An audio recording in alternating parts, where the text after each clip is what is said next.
Okay.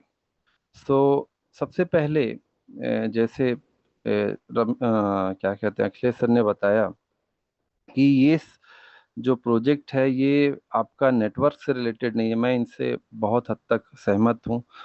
अब actually में अगर आपको क्रिप्टो को समझना है तो सबसे पहले आप सम हाउ बिटकॉइन को समझे, बिटकॉइन के बाद आप इथेरियम को समझे।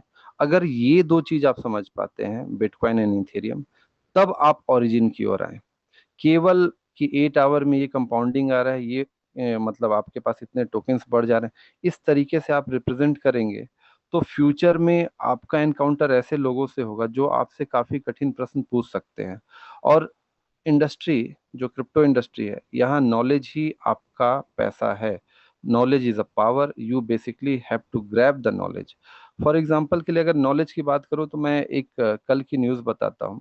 तो एक डेटा भी देख सकते हैं, सभी लोग नोट डाउन करना चाहते हैं तो दो तीन टूल हैं। ये जो हमारे पास एक टूल है बुलमर्ग, इसको आप ना अपने मतलब पोर्टफोलियो में रखें कि आप न्यूज़ यहाँ से निकाला करें, जो कि इकोनॉमिक्स, फाइनेंस से रिलेटेड आपको देश दुनिया की न्यूज़ देगी। ऐसे और भी हैं लेकिन ये आपको जानकारी मिलेगी। सेकंड, अगर मैं बात करूं क्रिप्टो मार्केट से जानकारी के लिए तो एक दूसरा टूल आप ये यूज़ कर सकते हैं, द कॉइन टेलीग्राफ। ये उपयोग करें। अब अगर मैं इन्हीं दो न्यूज़ सोर्सेस की बात करूं और बाकी न्यूज़ सोर्सेस से, तो कल एक बहुत ही अच्छी जानकारी प्राप्त हुई। जानकारी ये प्राप्त हुई कि जो वर्ल्ड की one of the finest university है, द हार्वर्ड यूनिवर्सिटी, आप सभी लोगों ने नाम जाना होगा, यूके की, उनके पास around more than I think so $30 billion पड़े हुए हैं। और जो यूनिवर्सिटी होती है वो यूनिवर्सिटी भी अपने फंड को यूज करती है ताकि वो पैसे अर्न कर सके और उसका उपयोग यूनिवर्सिटी के डेवलपमेंट में, प्रोजेक्ट डेवलपमेंट में लगा सके। अभी तक ये जो यूनिवर्सिटी थी, जो फाइनेंस थे, ये क्रिप्टो को लेके उतने पॉजिटिव नहीं हुआ करते थे। लेकिन अब जो हार्वर्ड यूनिवर्सिटी है ये अपने पोर्टफोलियो में क्रिप्टो को ऐड कर रही है, बिटकॉइन को परचेज कर रही है, और उसने कई बिलियन डॉलर के बिटकॉइन के ईटीएफ परचेज किए हैं। बिटकॉइन के ईटीएफ का अर्थ ये है, ईटीएफ मतलब इक्विटी ट्रेडेड फंड। जो लोग स्टॉक मार्केट में हैं वो इक्विटी ट्रेडेड फंड का मतलब समझ सकते हैं। या आप ऐसे समझिए कि साधारण भाषा में उन्होंने बिटकॉइन और क्रिप्टो के बाकी जो अच्छे प्रोजेक्ट्स हैं उनमें इन्वेस्टमेंट किया है। अब अगर यूएस गवर्नमेंट की बात करूं तो इसको चेक करने का भी एक तरीका होता है, आप इंटरनेट पे देख लें। ईटीएफ फ्लो आप कर सकते हैं, फॉर एग्जांपल के लिए इथीरियम ईटीएफ इनफ्लो।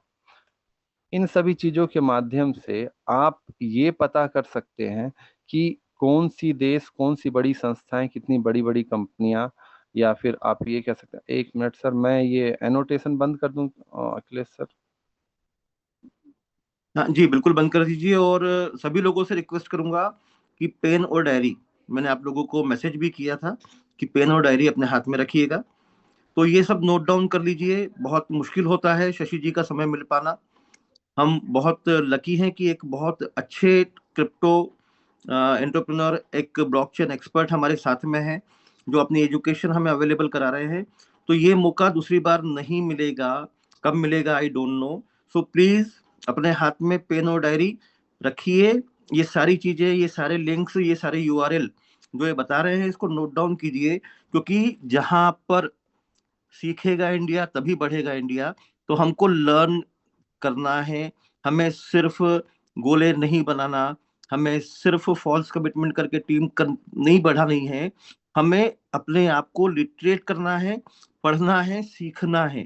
तो ये यूआरएल प्लीज नोट डाउन कीजिए, ताकि फर्दर फ्यूचर आप एक बहुत बड़े प्लेटफॉर्म पे, बहुत बड़े लेवल पे पहुंचे।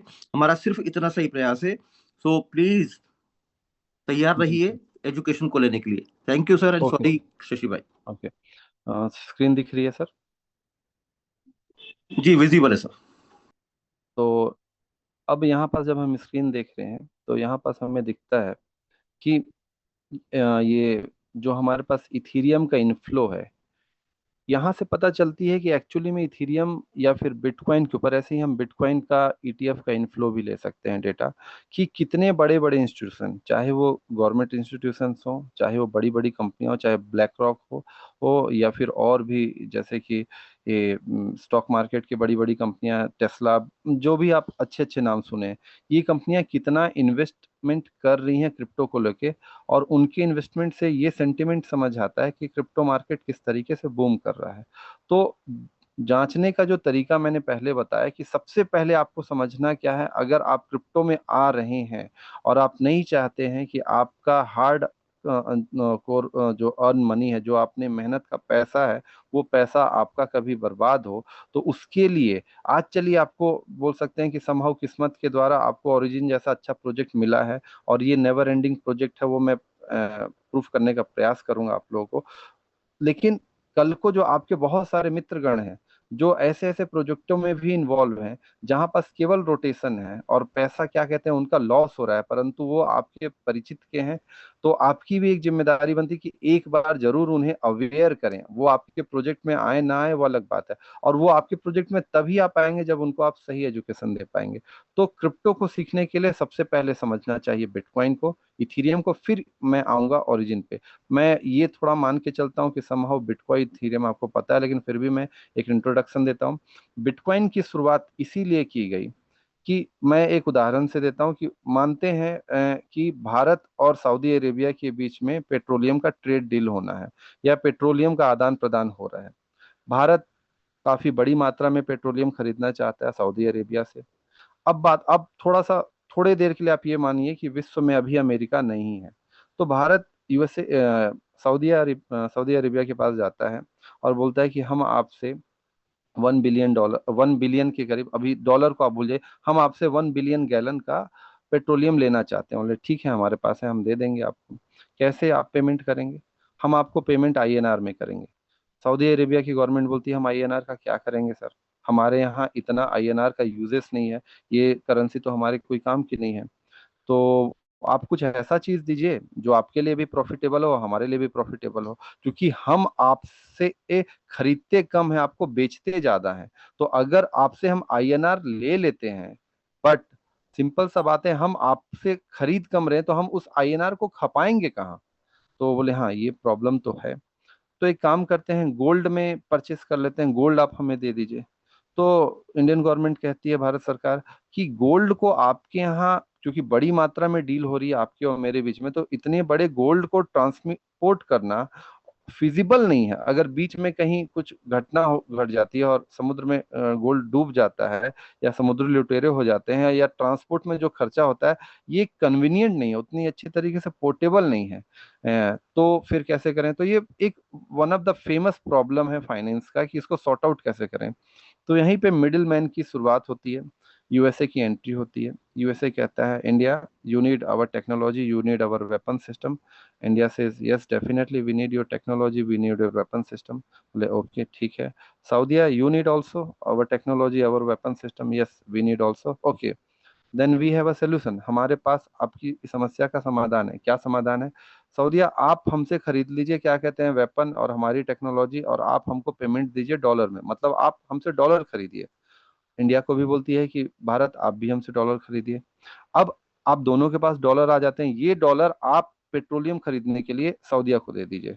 सऊदिया के पास डॉलर आ गया। अगर आपके पास डॉलर ज्यादा होता है, तो आप तो हमसे टेक्नोलॉजी खरीदना ही चाह रहे हैं, तो आप उस डॉलर को वापस से क्या करें, हमको भेज दीजिएगा। तो ये दो लोगों के बीच में हमारे पास क्या हो रहा है, एक मिडिल मैन की एंट्री हो जाती है डॉलर की, और वो डॉलर के द्वारा एक दूसरे का ट्रेड होना स्टार्ट हो जाता है, इंडिया और सऊदीया का, या वर्ल्ड के कहीं पास भी। अब थोड़ा सा समझेंगे कि जब कभी भी फिएट करेंसी मतलब आईएनआर हो, डॉलर जिसको आप छू पा रहे हैं, जो प्रचलन में है, जो सरकार के द्वारा क्या कहते हैं ऑथेंटिक है, डॉलर या फिर रुपए को जब छापा जाता है, फॉर एग्जांपल अगर हम अपने देश की बात करें, जब 500 रुपए का नोट छपता है, तो उसके पीछे या तो आपको गोल्ड रखना पड़ता है आरबीआई को, हो या तो प्रीसियस मेटल, चाहे वो एल्यूमिनियम हो, चाहे आपका निकल हो, कोबाल्ट हो, रेयर अर्थ मटेरियल हो, मतलब जिसकी एक मूल्य है, या तो आपको फॉरेन रिजर्व रखना पड़ता है, और फॉरेन रिजर्व में फॉरेन करेंसियां भी हो सकती हैं, तभी आप उसके बराबर का आईएनआर छाप सकते हैं। नहीं तो एक बहुत ही सा छोटा सा स्कूल लेवल कॉलेज लेवल तक की बात है कि लोगों को गरीबी से निकालना है तो बहुत सारे पैसे क्यों नहीं छाप देती है सरकार। अगर वो पैसे बहुत बहुत बड़ी मात्रा में छाप दिए जाएंगे तो उसकी वैल्यू कम हो जाएगी, क्योंकि उसके बैकअप में उतने डॉलर्स नहीं है, उतने आईएन सॉरी गोल्ड नहीं है या बाकी मेटल्स नहीं है। तो इन्फ्लेशन होगा, महंगाई बढ़ जाएगी। यही चीज जिम्बाब्वे में हुआ था, एल सल्वाडोर में हुआ था, और बहुत सारे उदाहरण है, इस तरह की घटनाएं घट चुकी हैं। तो अब क्या होता है कि भारत सरकार जब छापती है आईएनआर, तो वहां पास तो उसको बैकअप में डॉलर्स सॉरी गोल्ड रखना पड़ता है। यूएसए क्या करती थी 1970 से पहले तक, जितने भी डॉलर छापती थी उसके बैकअप में उनको भी गोल्ड रखना पड़ता था, बाकी मेटल्स रखना पड़ता था। लेकिन यूएसए क्योंकि पावरफुल कंट्री थी, 1970 के समय में उन्होंने एक एक्ट पास करते हैं, वो देखते हैं कि विश्व में हम अपने ताकत के जोर पे या जिस भी तरीके से वर्ल्ड में एक समस्या का समाधान दिए हैं कि विश्व के दो देशों के बीच में अगर ट्रांजैक्शन होने हैं तो आप डॉलर का इस्तेमाल करें, क्योंकि उस समय बाकी देश इतने पावरफुल नहीं थे। वर्ल्ड जो था, आज जिस तरीके से वर्ल्ड मल्टीपोलर है, मल्टीपोलर का अर्थ ये है कि आज अमेरिका ताकत है, इंडिया ताकत है, रसिया ताकत है, हमारे पास क्या कहते हैं सॉरी, आज इंडिया ताकत है, चाइना ताकत है, अलग अलग देश भी ताकत है। तो उसी तरीके से उस समय फाइनेंशियली यूएसए ही सबसे बड़ा ताकत था।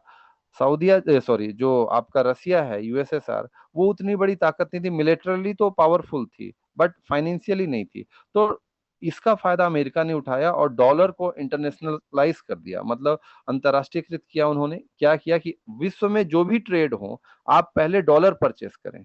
डॉलर अगर आप परचेस करते हैं और उस डॉलर से आपस में ट्रेड करें, तो यूएसए ने देखा कि यार मेरा डॉलर तो विश्व में पूरी तरह से क्या कहते हैं फेमस होते जा रहा है, तो मैं अपने देश में डॉलर को छापने के लिए जो गोल्ड की बैकअप करती हूँ, उसको करने की क्या आवश्यकता है मुझे, क्योंकि इतना ज्यादा हैवी डिमांड है डॉलर का कि अगर मैं अपने यहाँ गोल्ड नहीं भी बैकअप में रखती हूँ तो भी खपत हो जाएगी, क्योंकि विश्व के बाकी देश मेरे डॉलर को परचेस करेंगे, तो वो बैकअप देंगे। तो मैं ये चीज छोड़ देती हूँ। तो 1970 के समय में एक्ट पास करते हुए यूएसए ने ये बोल दिया कि अब हम जितना मर्जी उतने डॉलर छाप सकते हैं, हमको बैकअप में उतने ज्यादा गोल्ड या प्रीशियस मेटल रखने की आवश्यकता नहीं है।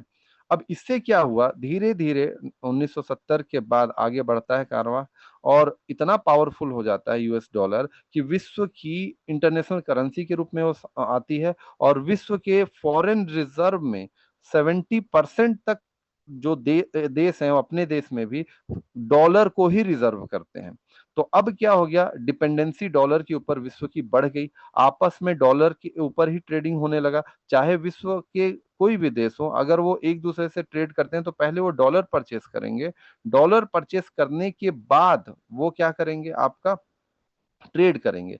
तो अब क्या होता है, यूएसए बोला कि अच्छा अब इसका तो मैं दूसरा फायदा उठा सकती हूँ। क्या फायदा उठा सकती हूँ कि अब मैं अपनी बातों को मनवाती हूँ, अगर विश्व मेरी बातों को नहीं मानेगा, जैसे तो मैं क्या करूंगी, उसके ऊपर सैंक्शन लगा दूंगी या मैं उसके ऊपर टैरिफ लगा दूंगी।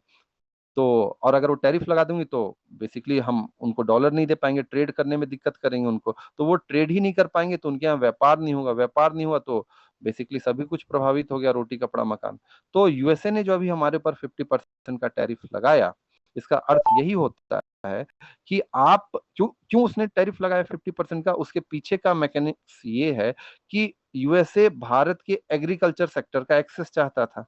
एग्रीकल्चर सेक्टर का एक्सेस क्यों, क्योंकि भारत विश्व का सबसे बड़ा एग्रीकल्चर सेक्टर है, चाहे डायरेक्ट चाहे इनडायरेक्ट, चाहे वो डेयरी प्रोडक्ट हो, हम चाहे किसान हो चाहे ना हो, भारत की जीडीपी का इनडायरेक्ट रूप से आराम से 48 से 52% हम कृषि पे ही निर्भर करते हैं, अभी भी डायरेक्ट चाहे इनडायरेक्ट। इतने बड़े सेक्टर का एक्सेस अगर यूएसए को मिलता है तो वो बिलियंस ऑफ डॉलर छापता, लेकिन हमारे यहाँ के उद्योग और जो हमारे यहाँ के लोकल लोग हैं जिनका रोजगार इस क्षेत्र से जुड़ा हुआ है, वो काफी प्रभावित हो जाते हैं इससे।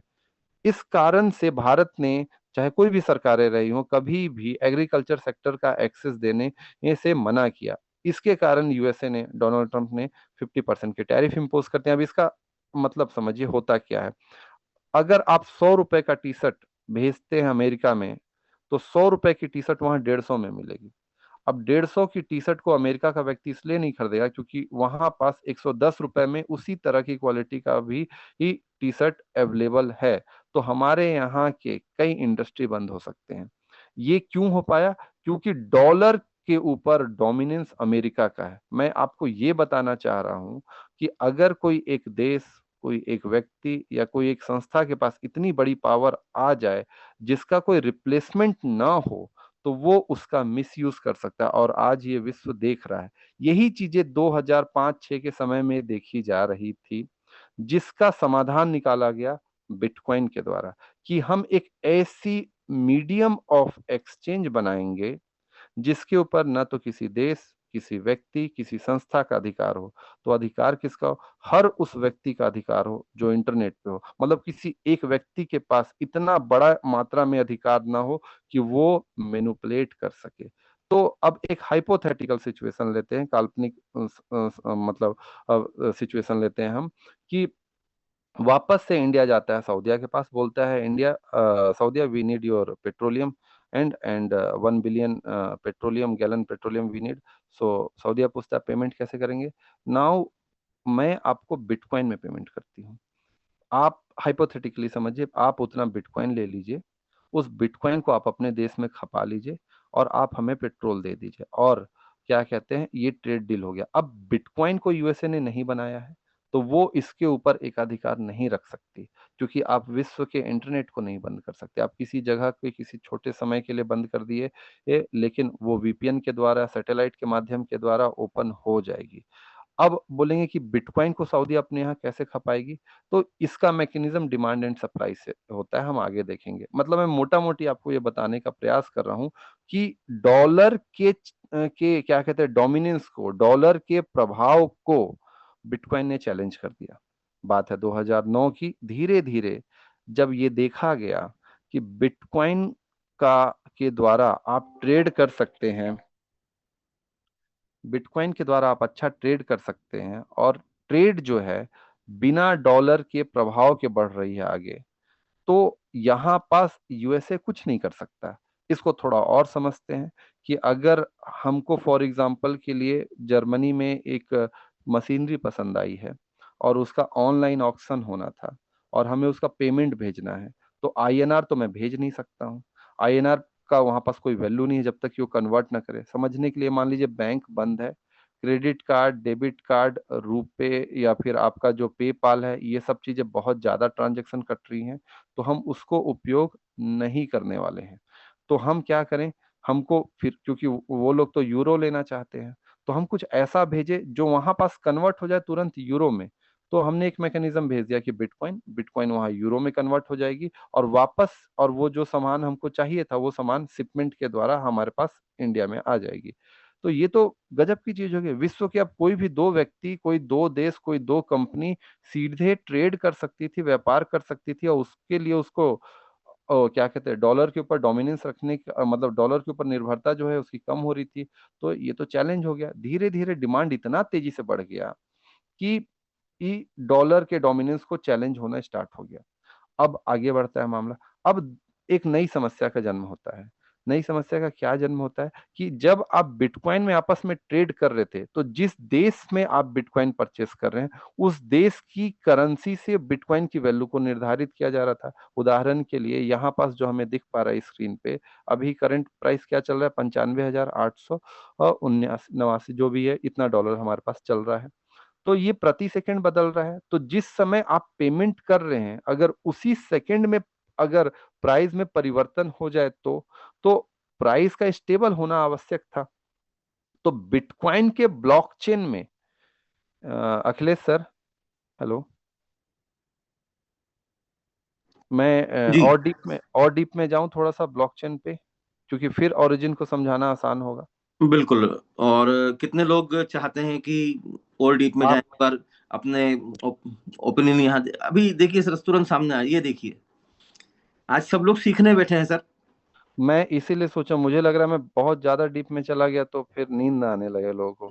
नहीं सर, ये तो वही हो जाएगा कि कुंभकर्ण को चाहिए था इंद्रासन, उसके लिए तपस्या भी की, जी जी और जी। नींद में इंद्रासन मांग लिया उसने। तो यह जी यहाँ हमेशा कहा जाता है कि यदि आपके पास सरस्वती है तो लक्ष्मी आपके पास आना ही आना है। तो जी हम जी जी प्रयास यही कर रहे हैं कि सरस्वती का ज्ञान सब लोगों तक उपलब्ध हो जाए, और जी जिसके भाग्य में इंद्रासन नहीं निंद्रासन है तो आप और हम कुछ नहीं कर पाएंगे। जी। टेक योर टाइम, पूरे ओके बेसिक्स को क्लियर कर दीजिए सर, पूरा कचरा झाड़ दीजिए, सारे कंफ्यूजन खत्म कर दीजिए सर, ओके सर। और तो देखिए ये लोग आपके साथ हैं। Okay, thank you so much all the people. बोल, ठीक है, डीप ड्राइव चलते हैं। अब होता ये है कि बिटकॉइन के द्वारा, बिटकॉइन ने डॉलर को तो चैलेंज कर दिया। क्या चैलेंज कर दिया? कि ठीक है, आप हम ट्रांजैक्शन कर देंगे, और मीडियम ऑफ एक्सचेंज डॉलर के जगह अब क्या बन गई? बिटकॉइन बन गई। लेकिन भारत जो सऊदीया से पेट्रोल लेने वाला है, जब पेमेंट भारत करने जा रहा है बिटकॉइन में, उसी समय बिटकॉइन की वैल्यू में परिवर्तन हो गया, क्योंकि ये डिमांड एंड सप्लाई का मैकेनिज्म है। अब अगर जब सऊदीया के पास पेमेंट पहुंचा उस समय बिटकॉइन की वैल्यू बहुत बढ़ गई, तो भारत सरकार को घाटा हो जाएगा। और अगर पेमेंट घट गई तो सऊदीया गवर्नमेंट को घाटा हो जाएगा। तो ऐसे में स्टेबल कैसे हो? तो बिटकॉइन के ब्लॉकचेन में एक जो क्या कहते हैं समस्या थी, या बोले कि वो उस समय के हिसाब से ऐसा सोचा नहीं गया था, तो उसको सॉर्ट आउट किया गया। अब ये थोड़ा सा ये जो शब्द आया ब्लॉकचेन, इसको मैं बहुत ही साधारण भाषा में समझा देता हूँ। आप बैंक स्टेटमेंट निकालते हैं, उदाहरण के लिए आपने क्या किया है, बैंक स्टेटमेंट निकालने के लिए आप लोन अप्लाई कर रहे हैं, आपने एक स्टेटमेंट निकाला, आपका 5 पेज में आपका बैंक स्टेटमेंट आया। आपके बैंक स्टेटमेंट के प्रति पन्ने पे एक ट्रांजैक्शन लिखा हुआ है कि इतने रुपए का आदान प्रदान इस अकाउंट से इस अकाउंट में हुआ और ये समय है। ऐसे करके सारे आपके ट्रांजैक्शन लिखे हुए हैं। एक पन्ना भर गया, दूसरा पन्ना भर गया, तीसरा पन्ना, चौथा पन्ना, ऐसे करके मान लेते हैं 5 पन्ने में आपका स्टेटमेंट आया। ये सारे पन्ने को, क्योंकि आपको बैंक वाले को देना है, आपने स्टेपल से स्टेपल किया, मतलब आपने पिंच किया। कंप्यूटर साइंस इंजीनियरिंग के लैंग्वेज में ये इस एक पन्ने को एक ब्लॉक कहते हैं। और ये सारे ब्लॉक को आपने क्या किया था? स्टेपल किया था। तो यहाँ पास अस ब्लॉक को हम क्या करते हैं? कनेक्ट करते हैं पॉइंटर मैकेनिज्म के माध्यम से इंजीनियरिंग में। तो हम उसको बोलते हैं ब्लॉकों का हम चेन बना दिए, तो टेक्नोलॉजी का नाम हो गया the boom, the blockchain technology. तो बिटकॉइन में भी तो ट्रांजैक्शन ही हो रहे हैं आपस में, सारे ट्रांजैक्शन। तो इन ट्रांजैक्शन का भी लेखा जोखा तो लिखा ही जाएगा। तो बिटकॉइन के ब्लॉकचेन का जो ट्रांजैक्शंस था, उसमें भी ये था कि हाँ, इंडिया इतना पैसा भेज रहा है सऊदीया को, इस समय पे इतने बिटकॉइन गए और सऊदीया को इतने बिटकॉइन रिसीव हुए। बट बिटकॉइन के इंडिया में उस समय आईएनआर में वैल्यू इतनी थी, जब वो पहुंचा सऊदीया में तो वहां की डिमांड एंड सप्लाई के हिसाब से बिटकॉइन की धीरम में वैल्यू ये हो गई। तो ये परिवर्तन जो आ गया, ये ट्रेड के लिए थोड़ा एक चैलेंज था। अब तो बिटकॉइन के ब्लॉकचेन में ऐसा क्या किया जाता कि ये सॉर्ट आउट होता? थोड़ा सा ब्लॉकचेन को ही और गहरे में समझते हैं। तो ये जो जैसे कि आपने स्टेटमेंट निकाला था बैंक का, तो बैंक में एक सर्वर रूम होता है। जो क्लेरिकल स्टाफ है, वो तो बेसिकली आप जब पैसे बोलते हैं इतना पैसा, तो वो तो बस डेटा को फीड कर रहे हैं कंप्यूटर में। They are just feeding the data into the system. Actually behind the system server is working. Server is working, it means what? The software is working. वो सॉफ्टवेयर, वो सर्वर कार्य कर रही है, जिसके अनुरूप आपके पैसे का आदान प्रदान हो रहा है, जिसको हम कोर बैंकिंग कहते हैं। तो एक्चुअली में कार्य तो सर्वर कर रहा है, सर्वर तक डेटा पहुंचाने का कार्य हम स्टाफ कर रहे हैं। तो ये सर्वर लगाने का तो खर्च होता होगा। अब ये सर्वर लगा रही है बैंक या भारत सरकार, तो उसका पैसा, उसी का पैसा हमसे इनडायरेक्ट या डायरेक्ट वे में टैक्सेशन के रूप में लिया जाता है। अब बिटकॉइन भी तो यही काम कर रही है, बस वो क्या कर रही है? आपको एक नया मीडियम ऑफ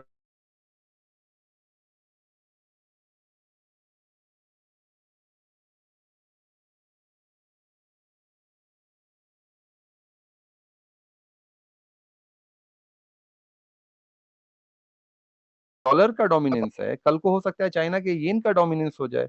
तो सत्ता का परिवर्तन बस हो, लेकिन हो बात उसी तरह से तो कोई समाधान नहीं निकला। तो अब इसके लिए क्या करना था कि हमको डोमिनेंस को ही खत्म कर देना है।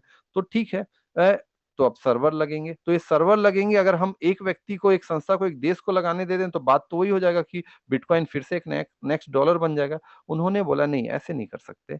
एक काम करते हैं, ये जो सर्वर बनाने की टेक्नोलॉजी है, जो सर्वर बनाने की मैथमेटिक्स इंजीनियरिंग है, उसको ओपन कर दो। पब्लिक के सामने इंटरनेट पे डाल दो वो, और आसान भाषा में डाल दो कि ये मैकेनिज्म है, इस तरीके से आप ऐसे ऐसे सिस्टम को कॉन्फ़िगर करके आप सर्वर लगा सकते हैं, तो आप सर्वर लगा दीजिए। तो बोलेंगे हम सर्वर लगाए लोग, लेकिन हमको क्या फायदा होगा? अगर आप सर्वर लगाते हैं और लगाने के बाद अगर आप बिटकॉइन के ट्रांजैक्शन में हमारी हेल्प करते हैं, तो हम आपको रिवॉर्ड में बिटकॉइन देंगे। तो बोले हाँ ये हो सकता है, ये ठीक है।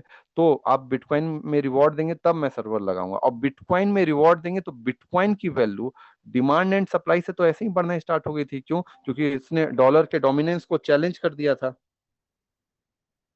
तो डॉलर के डोमिनेंस को जब इसने चैलेंज कर दिया था, तो इसके लिए क्या हो गया? सिंपल सा बात कि लोग सर्वर लगाने पे एग्री होने लगे। तो ये सर्वर लगाने को जो लोग एग्री हो गए, और ये जो बिटकॉइन के ट्रांजैक्शंस जो होने लगे, फिर उसको वेरीफाई होना स्टार्ट हो गया कि ठीक है कितने कितने बिटकॉइन में ट्रांजैक्शन है। ये जो वेरिफिकेशन का जो प्रोसेस है, इसी को हम माइनिंग बोलते हैं। अब इसी माइनिंग में जितने भी सारे ब्लॉक्स हैं, उन ब्लॉक्स को जब वेरीफाई किया जाता है, तो वेरीफाई होने के बाद ब्लॉक्स रिवॉर्ड जो आता है वो बिटकॉइन के रूप में होता है।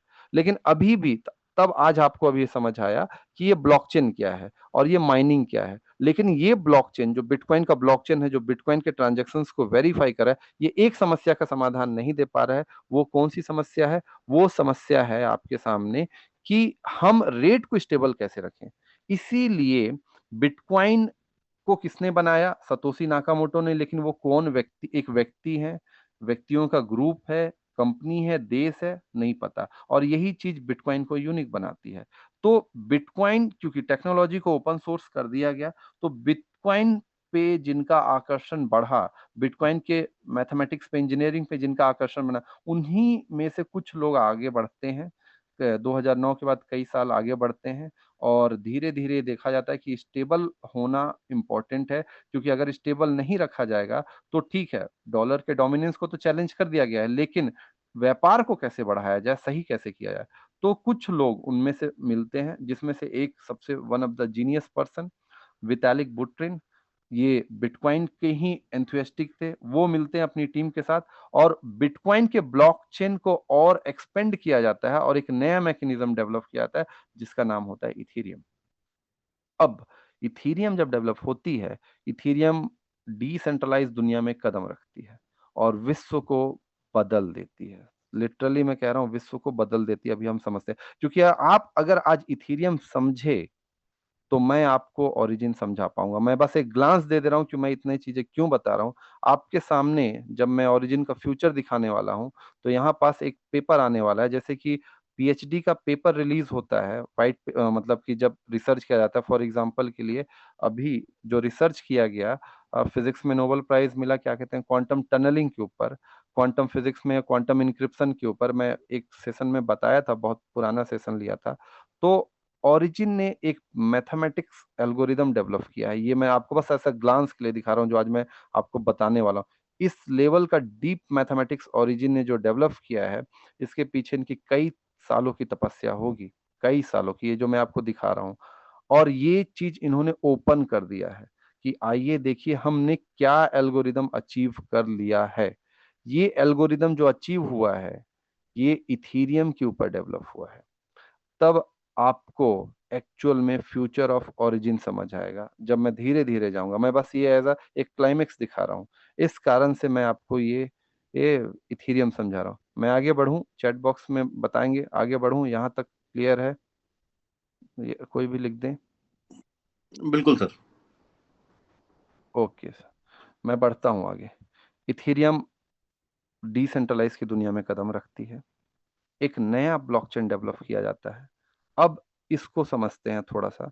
अभी तक जितने भी सॉफ्टवेयर्स आप देख रहे हैं, चाहे मैं स्टॉक मार्केट में फॉर एग्जांपल के लिए एक टूल है स्क्रीनर डॉट इन, यहाँ पास आप देख रहे हैं बीएससी एनएससी, मतलब कि ये डेटा उठा रही है बॉम्बे स्टॉक एक्सचेंज से, इधर द नेशनल स्टॉक एक्सचेंज से।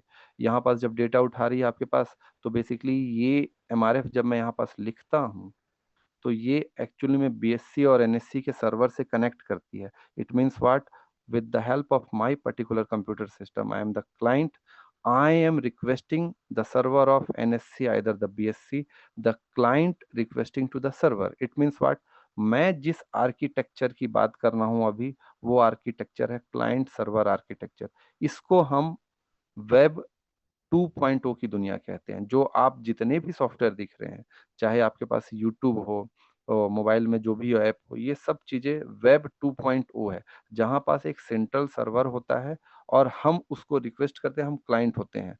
अगर उदाहरण के लिए उस सेंट्रल सर्वर में कोई दिक्कत हो गया, जैसे कभी कभी आप देखते हैं फेसबुक या व्हाट्सएप हैंग हो गया, या आधा दिन तक नहीं चला क्योंकि उनके सेंट्रल सर्वर में कुछ प्रॉब्लम आ गया, तो प्रॉब्लम हुआ और वो नहीं चल पा रहा है। अब जैसे कि हमें एमआरएफ का डेटा देख रहे हैं अगर ऑल टाइम का, तो ये सब जितने भी मैकेनिज्म आपको दिख रहे हैं, ये सब सेंट्रलाइज दुनिया है। लेकिन चैलेंज किसने कर दिया? बिटकॉइन ने चैलेंज कर दिया। बिटकॉइन ने चैलेंज किया, बट बिटकॉइन ने एक समस्या का समाधान नहीं निकाल पाया, क्योंकि उस समय मीडियम ऑफ एक्सचेंज ही सबसे बड़ी समस्या थी। जिस समय बिटकॉइन का व्हाइट पेपर डेवलप किया गया, रिलीज किया गया, समस्या नहीं आती है, आवश्यकता आविष्कार की जनरी है। तो वहां पास हमारे सामने क्या दिखता है कि स्टेबल रखना है। तो इथीरियम क्या दिखती है कि वर्ल्ड में हमको एक ऐसा प्लेटफॉर्म डेवलप करना पड़ेगा जहां पास हमें एक ऐसा, मतलब प्लेटफॉर्म का मतलब आप समझिए कि like the Android operating system, either the iOS operating system, जहां पास आपने एक ऑपरेटिंग सिस्टम बनाया, उस ऑपरेटिंग सिस्टम के ऊपर आप किसी भी तरह की एप्लीकेशन डेवलप करें, चाहे आप यूट्यूब बनाएं हैं, चाहे आप गूगल बनाए, सॉरी, आप गूगल भी आप ले सकते हैं, बिल्कुल गूगल का भी ऐप ले सकते हैं, वो भी सेंट्रलाइज ही है। चाहे आप कोई भी एप्लीकेशन डेवलप करें, तो ऑपरेटिंग सिस्टम मतलब प्लेटफॉर्म, जिस प्लेटफॉर्म का उपयोग करके बाकी एप्लीकेशन डेवलप होते हैं। परंतु ये ऑपरेटिंग सिस्टम भी उस समय तक और सेंट्रलाइज ही था। तो इथेरियम बोलती है कि डिसेंट्रलाइज की दुनिया तो बिटकॉइन ने समझा दिया, परंतु इसके ऊपर एप्लीकेशन डेवलप कैसे करें? और बिटकॉइन के ब्लॉकचेन में एप्लीकेशन डेवलप करने की मैकेनिज्म नहीं थी। तो इथेरियम आती है और वो एक प्लेटफॉर्म बनाती है जिसके द्वारा हम डिसेंट्रलाइज एप्लीकेशन बना सकते थे। इस डिसेंट्रलाइज एप्लीकेशन को ही हम डैप कहते हैं, DAPP, डैप। तो ओरिजिन जब हम ये ओपन करते हैं sir, origin DeFi.io, it's a dapp, it's not a app. It means what? Origin DeFi जो है आपका ब्लॉकचेन से कनेक्ट होती है, जब हम इस वॉलेट से कनेक्ट करते हैं, तो इसका मतलब क्या है कि ये डिसेंट्रलाइज एप्लीकेशन है, ये क्लाइंट सर्वर आर्किटेक्चर को फॉलो नहीं कर रही है। और हम, अगर मैं यहाँ पास थोड़ा सा होम में जाऊं, तो कितनी गजब बेहतरीन जानकारी दिख रही है, Web3 integrated financial ecosystem. The DeFi 3.0 protocol, based on the algorithmic non-stable currency (LGNS), makes the world first private and anonymous payment ecosystem. तो इथेरियम की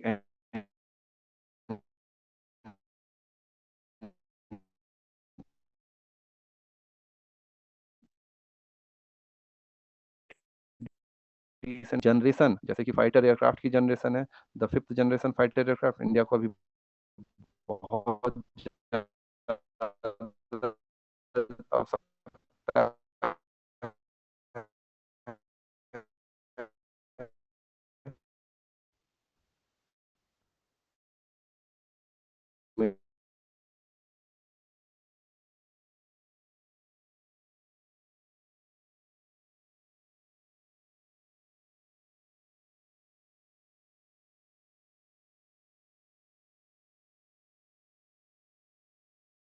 के नेटवर्क में अब जो नए नए एप्लीकेशन बनेंगे, बिटकॉइन के ब्लॉकचेन के द्वारा संभव नहीं थे, इथेरियम ने संभव कर दिया। इसीलिए दुनिया में आज के डेट में अगर सबसे ज्यादा डिसेंट्रलाइज एप्लीकेशन किसी पे डेवलप है, तो वो इथेरियम पे डेवलप है। अब इथेरियम पे डेवलपमेंट शुरू हो गया। इथेरियम का ग्राफ इस बात को क्या कहते हैं, सिद्ध करता है कि इथेरियम का डिमांड कहाँ से कहाँ तक पहुंचा। अगर मैं केवल अभी की बात करूं, क्योंकि अभी थोड़ा सा प्राइस डाउन भी है, तो अगर आप थोड़ा सा, मैं जूम इन करूं, तो केवल 7 से 8 साल में इथेरियम ने 1,13,161% का रिटर्न दे दिया। चलिए, बिटकॉइन लोग सोचते हैं बहुत पुराना हो गया, उसने 1 करोड़% का रिटर्न दिया। मतलब अगर 1 रुपया लगाया होता कोई व्यक्ति, तो आज वही 1 करोड़ रुपए पे पहुंच जाता। इसको आप ये समझ सकते हैं, थोड़ा सा अगर और आसान भाषा में समझा सकूं मैं, तो 2006 में जिस व्यक्ति ने, मान लेते हैं दो व्यक्ति है, एक व्यक्ति ए, एक व्यक्ति बी, थोड़ा सा फाइनेंस पे मैं घुस रहा हूँ, फिर मैं ओरिजिन पे आऊंगा।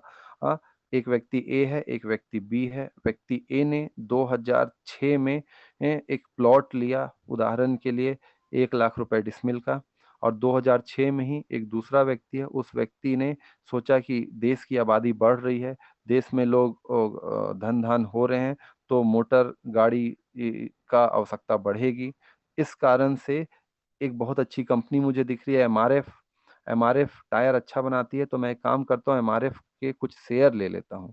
वो व्यक्ति, पहला वाला व्यक्ति जो प्लॉट लिया, वो सोचा कि शेयर मार्केट तो सट्टा है, इस सट्टे में नहीं जाएं, ये सब फालतू चीजें हैं। दूसरा व्यक्ति ये सोचता है कि नहीं, शेयर मार्केट सट्टा कैसे हो सकती है, अगर सट्टा होता तो भारत सरकार इसको चलने क्यों देती है, या विश्व की कोई भी सरकार अपने देश में स्टॉक मार्केट को चलने क्यों देती है। सारा का सारा ट्रेडिंग तो स्टॉक मार्केट पे ही निर्भर है। अगर स्टॉक मार्केट बंद हो जाए किसी कारणवश, तो देश के तो खरबों रुपए क्या कहते हैं विद इन सेकंड डूब जाएंगे, और देश में ट्रेड नहीं हो पाएगा। वो व्यक्ति अपने ज्ञान को बढ़ाता है, because I already have told knowledge is a power. तो एक व्यक्ति ने एक जमीन खरीदा 1 लाख रुपए डिसमिल का 2006 में, दूसरा व्यक्ति 2006 में ही स्टॉक एमआरएफ का शेयर खरीदता है। शेयर करीब 2700 रुपए के करीब पड़ती है। आज एक शेयर की कीमत एमआरएफ की लगभग 1,60,000 है, और वो जो जमीन खरीदा 2006 में, मान लेते हैं as per the demand supply, जमीन आज 20 लाख की हो जाती है। जमीन बढ़ती है 20x और स्टॉक बढ़ती है 60x। मतलब पैसा जो भी उस व्यक्ति ने लगाया, दो व्यक्ति ए और बी में, ए का पैसा 20 गुना बढ़ा और बी का पैसा 60 गुना बढ़ा। अब मार्केट में एंट्री होती है द ब्लॉकचेन इंडस्ट्री की। द ब्लॉकचेन में 2009 में बिटकॉइन की एंट्री होती है। और ब्लॉकचेन, क्योंकि स्टॉक मार्केट किसी एक देश से ही संबंधित है, वहां की देश के ही द्वारा रेगुलेट होती है, तो बाहर के लोग जो बाहरी हैं देश के, वो डायरेक्ट इन्वॉल्व नहीं हो सकते हैं। इनडायरेक्ट तरीके हैं, मैकेनिज्म, उस पे बाद में कभी चर्चा कर लेंगे। डायरेक्ट इन्वॉल्व नहीं हो सकते, तो देश और ज्योग्राफी, जो भौगोलिक स्थिति है, ज्योग्राफिकली क्या कहते हैं, वो बॉन्डेड है। बट ब्लॉकचेन की तो शुरुआत ही इसलिए हुई, बिटकॉइन की तो शुरुआत ही इसलिए हुई क्योंकि ये विश्व में मीडियम ऑफ एक्सचेंज बना सके। तो 1 रुपए की चीज का ग्राफ हम देखते हैं कि आज कितने प्रतिशत का रिटर्न दिया, जबकि मार्केट थोड़ा सा डाउन भी है। कल्पना भी नहीं की जा सकती, कहीं दाएं सैकड़ा, हजार, 10,000, लाख, 10 लाख, करोड़, 15 करोड़ प्रतिशत। मतलब मैंने तो कम ही कहा था, 1 रुपए ही 15 करोड़ रुपए हो गए। और ऐसा तो नहीं था कि 2009 में हमारे पास खाने के लिए 10 रुपए नहीं थे, 10 रुपए का समोसा, या 10 रुपए में मान लेते हैं उस समय 2 समोसे आ जाते थे, तो हमने जीवन में केवल एक ही समोसा खाया होगा। जो व्यक्ति ने बिटकॉइन को समझा 2009 में, 10 में, क्योंकि ग्राफ देखें आप, एक ग्राफ देखें, जिस व्यक्ति ने बाद में भी बिटकॉइन को समझा, जैसे कि एमआरएफ वाले व्यक्ति ने समझा था कि देश में एमआरएफ का डिमांड बढ़ेगा क्योंकि देश की पॉपुलेशन बढ़ रही है, उसी हिसाब से जिस व्यक्ति ने ये समझा होगा कि ये तो डॉलर के डोमिनेंस को खत्म कर रही है, विश्व में सेंट्रलाइजेशन को रोक रही है, इतना बड़ा विजन है ये, जिस व्यक्ति ने खरीदा होगा, मान लेते हैं 100 रुपए का ही खरीदा होगा, वो तो विश्व के क्या कहते हैं, हजार अमीर व्यक्तियों में पहुंच जाएगा, पहुंच चुका भी होगा मे बी, ये लेकिन हम जान नहीं रहे हैं। तो ये पावर थी नॉलेज की, और ये पावर थी ग्लोबल मार्केट। क्यों इतना बढ़ा? क्योंकि demand and supply totally global हो रहा है। अब आते हैं इथीरियम पे वापस। अब इथीरियम इतनी बड़ी प्रॉब्लम को सॉल्व कर रही है, ठीक है, bitcoin is a mother currency, वो रहेगी, आगे भी बढ़ेगी, बट इथीरियम इतनी बड़े प्रॉब्लम को सॉल्व कर रही है, और पूरा का पूरा एक जनरेशन बदल रही है वेब 3.0 में। तो इसमें कितनी बड़ी पोटेंशियल होगी, जो कि हमें देखने को मिल रहा है। बाद में जब डेप बनाने की एबिलिटी आने लगी, तो ओरिजिन नाम की एक संस्था आती है, जो कि हम नहीं जानते हैं, origin is like the Satoshi Nakamoto, कि जैसे कि हमें ये नहीं पता कि सतोशी नाकामोटो कौन है, एक व्यक्ति हैं कि ग्रुप ऑफ पीपुल हैं, ठीक उसी तरीके से ओरिजिन, हमें ये नहीं पता कि ओरिजिन कौन है, संस्था एक व्यक्ति है या समूह है, बट ओरिजिन ने जो कोड डेवलप किया वो हमें पता है।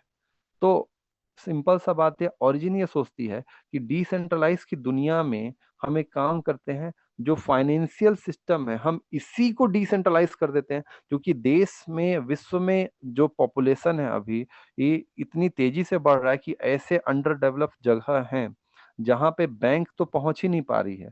लेकिन जो रिवोल्यूशन है वो स्मार्टफोन ने लाया है। स्मार्टफोन धीरे धीरे ये हर व्यक्ति तक पहुंच रही है।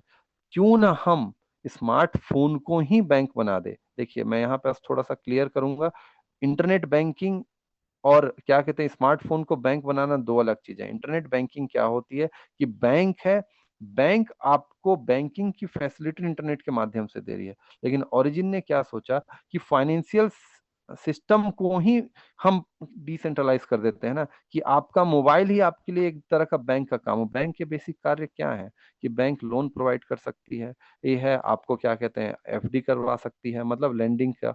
ये सब चीजें हम क्यों नहीं कर सकते? बिल्कुल कर सकते हैं, क्योंकि आखिर कॉन्सेप्ट तो वही है। अब बैंक चूंकि एक सेंट्रलाइज व्यवस्था है, तो बैंक अपने हिसाब से चलिए डिमांड सप्लाई, फिर देश के मैकेनिज्म के हिसाब से आरबीआई जो है रेपो रेट को बढ़ा रही है, घटा रही है, लेकिन still it's a centralise thing. क्योंकि हम हमारी निर्भरता है कि चलिए आज जीएसटी बढ़ गया, जीएसटी घट गया, लेकिन यहाँ पास हम क्या सिस्टम कर सकते हैं? यहाँ पास हम ये सिस्टम कर सकते हैं कि उदाहरण के लिए जो बैंक है, बैंक में मैं एक एफडी खोलता हूँ 1 लाख रुपए से। 1 लाख रुपए की एफडी मैंने खोला, एफडी का रेट ऑफ इंटरेस्ट है साल का मान लेते हैं 7%। तो as per the RBI guideline, आपका जो पैसा है, पैसे का लगभग 50%, लगभग, बाकी डेटा आप इंटरनेट से आरबीआई की साइट से निकाल लेंगे। बैंक ये कहती है कि आरबीआई ये कहती है कि बैंक को रिजर्व में रखना पड़ेगा, और बाकी का जो पैसा है वो इन्वेस्ट कर सकती है वो, क्योंकि आपने तो 1 साल के लिए एफडी किया है। तो वो इन्वेस्ट कहाँ कहाँ कर सकती है? वो कई तरह के प्रोजेक्टों में इन्वेस्ट कर सकती है, चाहे वो गवर्नमेंट के ही प्रोजेक्ट क्यों ना हो, या स्टॉक मार्केट ही क्यों ना हो, जो टॉप लेवल के हैं, जैसे निफ्टी में डाल दिया, निफ्टी 50 में डाल दिया, बैंक निफ्टी में डाल दिया, और वहां से आपके आधे पैसे को ही वो आराम से, क्योंकि उनके पास बहुत बड़े बड़े फंड मैनेजमेंट होते हैं, फंड मैनेजर होते हैं, वो आपके पैसे को 2 गुना कर लेते हैं, 1.5 गुना कर लेते हैं। और 50% पैसा तो आपका रिजर्व है ही, फिर आप भी एक एफडी नहीं कर रहे हैं, बहुत सारे लोग कर रहे हैं, तो कैश का इनफ्लो होता है। इस तरीके से बैंकिंग सिस्टम काम करती है। तो जब इस तरीके से कैश का इनफ्लो हो रहा है, आ रहा है, और इनफ्लो आउटफ्लो हो रहा है, तो ये देखती है कि हमारे पास इतनी अच्छी खासी मात्रा में रिजर्व है कि अगर कल को कोई व्यक्ति पैसा निकालता भी है, तो मैं रिजर्व से ही पैसा निकाल के दे सकती हूँ। क्योंकि विश्व का कोई भी फाइनेंशियल सिस्टम ऐसा नहीं होता कि विश्व के सारे लोग एक दिन में सारे के सारे बैंक से पैसा निकाल लें। तो अगर ऐसा होता, तो विश्व की कोई भी फाइनेंशियल सिस्टम नहीं टिक सकती है, ऐसा होता नहीं है। तो बैंक ने ये क्या किया कि आपके पैसे को इन्वेस्ट करके ये मान लेते हैं 1.5 गुना 2 गुना बना लिया, लेकिन आपको तो केवल 7% दे रहे हैं। अब चूंकि बैंक देश से, क्योंकि वो सेंट्रलाइज है, तो देश के नियम कानून और देश तक में समहाउ बंधी हुई है। परंतु ये जो ब्लॉकचेन की दुनिया है, डिसेंट्रलाइज दुनिया है, यहाँ तो फंड पूरी तरह से ग्लोबल है। यहाँ पास तो फंड जर्मनी से आ जाता है, यहाँ तो फंड क्या कहते हैं युगांडा से आ जाता है, कहीं से भी आ जाता है। तो पोटेंशियल कितना हाई है।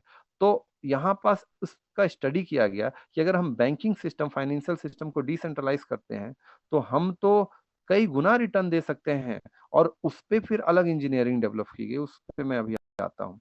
तो अभी इंजीनियरिंग पे हम बाद में डिस्कस करेंगे। उन्होंने देखा कि क्या ओरिजिन ने सोचा होगा, क्या हम ऐसा सिस्टम डेवलप कर सकते हैं जिसमें प्रति 8 घंटा में आपको रिवॉर्ड दिया जा सके, और इस तरह के कोड को डेवलप करने के बाद फाइनेंशियल इनफ्लो, मतलब जो कैश का इनफ्लो हो, आउटफ्लो, उसके बाद भी कोई समस्या ना हो। तो बोला हाँ, ये मैथमेटिकली तो काम कर रही है। तो इन्होंने टेस्टिंग किया होगा, टेस्टिंग करने के बाद ही इन्होंने डिप्लॉय किया होगा। तो ओरिजिन ने इस तरह का एक इकोसिस्टम ही डेवलप करने की क्या कहते हैं ब्लूप्रिंट, आधारशिला रख दी। और ये आधारशिला हमें दिखती है, ये है कब हमें दिखती है? फॉर एग्जाम्पल को अब हमें अगर डिटेल में देखना है, तो हमारे पास कुछ टूल हैं, जैसे कि सर लोगों ने दिखाया, आप सभी लोग देखे होंगे। पहला तो आप डेस्क स्क्रीनर, डेस्क टूल, इन सभी का उपयोग कर ही सकते हैं। तो मैं फॉर एग्जाम्पल के लिए एक डेस्क स्क्रीनर ओपन कर देता हूँ। यहाँ तक अगर क्लियर है तो चैट बॉक्स में लिख देंगे, फिर मैं आगे जा रहा हूँ। क्लियर है एनीबडी? ओके। तो यहाँ पास हम ओरिजिन लिखते हैं, एलजीएनएस।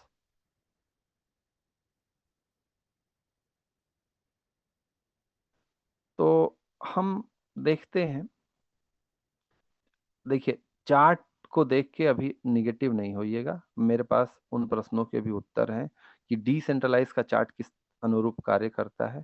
तो मैं उन प्रश्नों के उत्तर भी करूंगा। आज मैं बताना चाह रहा हूँ वो कि नहीं, ये तो इतना ऊपर गया, फिर तो ये लगातार डाउन ही हो रहा है। ये एक बेसिक पैटर्न है डिसेंट्रलाइज में चार्ट इसी तरीके से जनरली चलते हैं, और ये एक हेल्दी चीज है, मैं आपको बताऊंगा। क्योंकि अगर मैं एक शॉर्ट में फिर क्लाइमेक्स दूं, तो आप ये देखें, डिसेंट्रलाइज की दुनिया में ओरिजिन एंटर करती है आपका 6 मार्च 2024 को। उसके बाद एक शार्प कैंडल अप दिखता है, इसका मतलब ये है प्रमोटर्स के द्वारा प्रोजेक्ट को प्रमोट किया गया, मतलब लिक्विडिटी डाली गई है।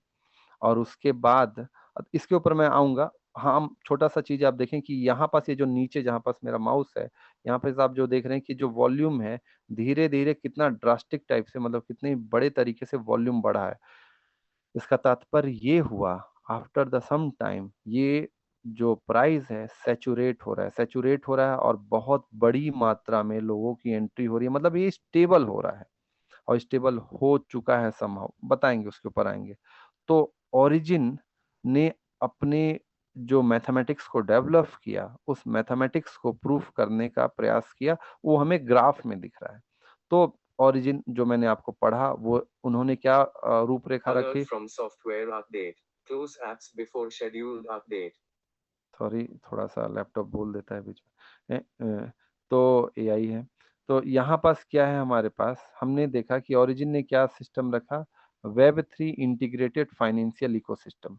अब ये जो डिसेंट्रलाइज फाइनेंस है, ये आपको समझ आया होगा, क्योंकि मैंने बिटकॉइन इथेरियम को समझाया। 3.0 का मतलब वेब का थर्ड जनरेशन, ये भी आपको समझ आया होगा। एल्गोरिदमिक मतलब मैथमेटिकल फॉर्मूला जो उन्होंने डेवलप किया। नॉन स्टेबल का अर्थ ये है, क्योंकि हमारे पास जो एलजीएनएस है वो बिटकॉइन की तरह स्टेबल नहीं, इसकी प्राइस ऊपर और नीचे हो सकती है as per the demand and supply है। और क्योंकि ये हमारे पास, हाँ, ये एक शब्द आ रहा है करेंसी, इसको समझा देते हैं। जब शुरुआत में बिटकॉइन आई, तो उसे क्रिप्टो करेंसी इसलिए कहा गया क्योंकि ये पूरी तरह से डिजिटल थी। तो जो नोट छापने में पैसे लगते हैं, या जो हमारा क्या कहते हैं, वर्क फोर्स लगता है, और उसमें कई जाली नोट आने की भी संभावना होती है। तो डिजिटल कर देने से जाली नोट का कारोबार खत्म हो जाता है, क्योंकि वो तो एक कोड है। कोड को क्या कहते हैं, due to the blockchain alter नहीं किया जा सकता। अल्टर नहीं मतलब परिवर्तित नहीं किया जा सकता, तो मतलब अब करप्शन खत्म, जाली नोट खत्म। तो अब डिजिटल है, तो इसको सिक्योर भी करना पड़ेगा। तो मैथमेटिक्स एंड कंप्यूटर साइंस का एक फील्ड है जिसको हम बोलते हैं क्रिप्टोग्राफी। तो क्रिप्टोग्राफी में चीजों को इनक्रिप्ट किया जाता है, उस इनक्रिप्शन टेक्नोलॉजी का उपयोग करके बिटकॉइन को इनक्रिप्ट किया गया। इसीलिए बिटकॉइन की टेक्नोलॉजी है ब्लॉकचेन। और क्योंकि क्रिप्टोग्राफी का उपयोग किया गया, तो क्रिप्टोग्राफी का क्रिप्टो शब्द लिया गया। और बिटकॉइन उस समय as a medium of exchange काम कर रही थी, लाइक द करेंसी, तो इसलिए क्रिप्टो करेंसी कहा गया। तो फिर एक पूरा का पूरा मार्केट शुरू हो गया इथेरियम के बाद क्रिप्टो वर्ल्ड का, जिसको हम क्रिप्टो करेंसी वर्ल्ड या क्रिप्टो वर्ल्ड कहते हैं। तो उसी में नाम में हमारे पास जब ओरिजिन डेवलप होती है, तो उन्होंने एलजीएनएस को भी क्या लिखा, non stable currency एलजीएनएस makes the world first private and anonymous payment ecosystem. इसको बाद में समझेंगे। तो ओरिजिन ने ये रूपरेखा रख दी। अब ओरिजिन हो चाहे कोई भी क्रिप्टो प्रोजेक्ट हो, इसको समझने का मैकेनिज्म क्या होना चाहिए। तो जब भी कोई इस तरह के प्रोजेक्ट्स आते हैं, तो पहले अपना ब्लूप्रिंट रखती है। ब्लूप्रिंट को हम यहाँ पास बोलते हैं व्हाइट पेपर।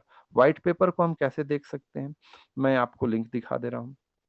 फॉर एग्जाम्पल के लिए अगर aave.ai में जाते हैं हम तो यहाँ पास भी चलिए हम डेटा ओपन कर लेते हैं वो डे का।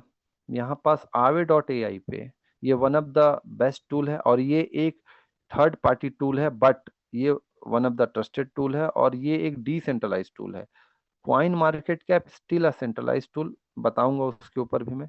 तो क्वाइन मार्केट कैप के डेटा को आप पूरी तरह से रिलाई नहीं कर सकते हैं और न ही आप पूरी तरह से क्या कहते हैं aave.ai के डेटा को रिलाई कर सकते हैं। बट क्वाइन मार्केट कैप एक सेंट्रलाइज टूल है, और aave.ai एक डिसेंट्रलाइज टूल है।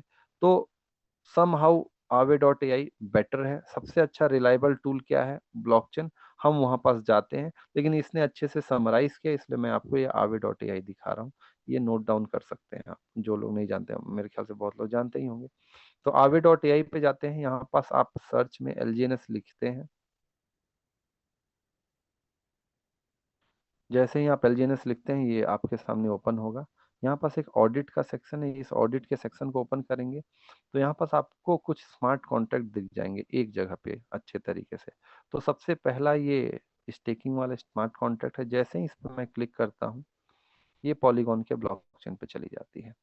ये आपका वही वाला एड्रेस, BFC वाला, जो लोग आप जानते होंगे। अब ये चूंकि ये जो टूल है ये आपको डायरेक्ट कहाँ रीडायरेक्ट करी है, पॉलीगॉन के ब्लॉकचेन के ऊपर। और जो ओरिजिन एलजीएनएस का जो एलजीएनएस, वो किसके ऊपर डिप्लॉय है, पॉलीगॉन के ब्लॉकचेन के ऊपर। पॉलीगॉन क्या है, पॉलीगॉन भी एक क्रिप्टो करेंसी है। इथीरियम में भी एक समस्या आई, थोड़ा सा बता दे रहा हूँ। इथीरियम में स्केलेबिलिटी की समस्या आई। समस्या क्या थी कि इथीरियम सिक्योरिटी बहुत पावरफुल थी, लेकिन जो ट्रांसफर का रेट था, जो ट्रांजैक्शन हो रहे थे, वो काफी स्लो हो रहे थे। तो इस समस्या के समाधान के लिए पॉलीगॉन आती है, और पॉलीगॉन इथीरियम के ही सिक्योरिटी का यूज करती है, और उसके ऊपर एक नया एप्लीकेशन डेवलप कर देती है, जिसको हम डैप बोल सकते हैं। लेकिन ये थोड़ा सा एडवांस है, ये खुद की एक ब्लॉकचेन ही डेवलप कर देती है। आप इसको ऐसे समझिए, एंड्रॉयड के ऊपर एक दूसरा वर्चुअल ऑपरेटिंग सिस्टम डेवलप कर दिया गया, जो चल एंड्रॉयड के ऊपर ही रही है, मतलब एंड्रॉयड के कारण ही वो चल रही है, लेकिन वो वर्चुअल ऑपरेटिंग सिस्टम है। जो लोग कंप्यूटर साइंस की दुनिया को समझ रहे होंगे, हम वर्चुअली ही क्या कहते हैं भी ऑपरेटिंग सिस्टम डाल सकते हैं, और उसके अंदर वो चीजें चलाते हैं। इसको आप ऐसे समझिए कि आपके पास एक ऐप है, जैसे समझ लीजिए पेटीएम का ऐप है। पेटीएम किस पे चल रही है, पेटीएम चल रही है आपके ऊपर ये एंड्रॉयड के ऊपर। और पेटीएम से आप क्या कहते हैं फास्ट ट्रैक भी कर सकते हैं, पेटीएम से आप पैसे भी भेज सकते हैं, पेटीएम से आप क्या कहते हैं जूता भी खरीद सकते हैं। तो मतलब बहुत तरह तरह के जो अलग अलग एप्लीकेशन है, उस वो सबको मर्ज किस में कर दिया गया, अंदर में पेटीएम के अंदर कर दिया। मतलब पेटीएम हम एक लेयर 2 हो गई। तो उसी तरीके से पॉलीगॉन भी एक लेयर 2 ब्लॉकचेन है, किसकी, इथीरियम की। लेकिन ज्यादा अच्छा ये बोला जाता है कि पॉलीगॉन एक साइड लेयर ब्लॉकचेन है, जो कि इथीरियम के ऊपर डेवलप है, और ये काफी फास्ट ब्लॉकचेन है। तो ओरिजिन एलजीएनएस ने इस ब्लॉकचेन का उपयोग किया, और एक गर्व की अच्छी बात है कि पॉलीगॉन का ब्लॉकचेन इंडियंस डेवलपर के द्वारा स्टार्ट किया गया था। मतलब उनमें भारतीय इंजीनियरों का बहुत बड़ा हाथ है, और हम बोल सकते हैं कि समहाउ ये इंडिजीनियस है, भारत के द्वारा डेवलप किया गया। वो अलग बात है कि ब्लॉकचेन होने के बाद प्रोजेक्ट ग्लोबल हो जाते हैं, तो आज के डेट में सबसे ज्यादा क्या कहते हैं बाहरी लोग ही इस ब्लॉकचेन पे काम कर रहे हैं। तो ओरिजिन ने इनका ब्लॉकचेन चूज किया, और इस ब्लॉकचेन के ऊपर एलजीएनएस टोकन डेवलप किया। और वो जो एलजीएनएस टोकन डेवलप किया, उसका स्मार्ट कॉन्ट्रैक्ट ये है। अब थोड़ा सा और आगे जाते हैं, बाकी भी स्मार्ट कॉन्ट्रैक्ट है। यहाँ पास एक चीज है एलपी, इसको थोड़ा सा देखेंगे। ये एलपी लिक्विडिटी पूल, मैं लिक्विडिटी पूल को समझाऊंगा। ये लिक्विडिटी पूल का स्मार्ट कॉन्ट्रैक्ट है, इसके ऊपर मैं क्लिक करता हूं। मैं जैसे ही इसके ऊपर क्लिक करता हूं, जैसे दामोदर सर ने दिखाया था डेस्क स्क्रीनर पे, आपको ये प्राइस मैकेनिज्म दिखाया था। ये एक्चुअली में कहाँ से आती है, ये जो डेस्क स्क्रीनर जो प्राइस को बना रही है 11.58, ये एक्चुअली ब्लॉकचेन से आती है। और कैसे आती है मैं अभी लाइव दिखा देता हूँ आप लोगों को। एक मिनट, हम जाते हैं ये लिक्विडिटी पूल के स्मार्ट कॉन्ट्रैक्ट पे। ये वो लिक्विडिटी पूल का स्मार्ट कॉन्ट्रैक्ट का एड्रेस है, 5BFB। मैं यहाँ पास कॉन्ट्रैक्ट पे जाता हूँ, मुझे कॉन्ट्रैक्ट का कोड दिखता है। देखिए यूनिस्वैप V2 पेयर है, क्योंकि यूनिस्वैप पॉलीगॉन के ऊपर डेवलप एक अनदर स्मार्ट कॉन्ट्रैक्ट है, या डिसेंट्रलाइज एप्लीकेशन है, जो एक्सचेंज की तरह वर्क करता है। एक्सचेंज मतलब जैसे कि अब, क्योंकि यहाँ पास भी दो तरह से सेंट्रलाइज दुनिया है ब्लॉकचेन में भी, अब ये थोड़ा सा डीप होना स्टार्ट होगा। जैसे कि मैं अगर इस बाइनेंस की बात करूं, तो बाइनेंस में क्या हो रहा है, ये क्लाइंट सर्वर आर्किटेक्चर को फॉलो कर रही है, क्योंकि आपका इसमें लॉगिन आईडी पासवर्ड है, आपकी केवाईसी हो रही है।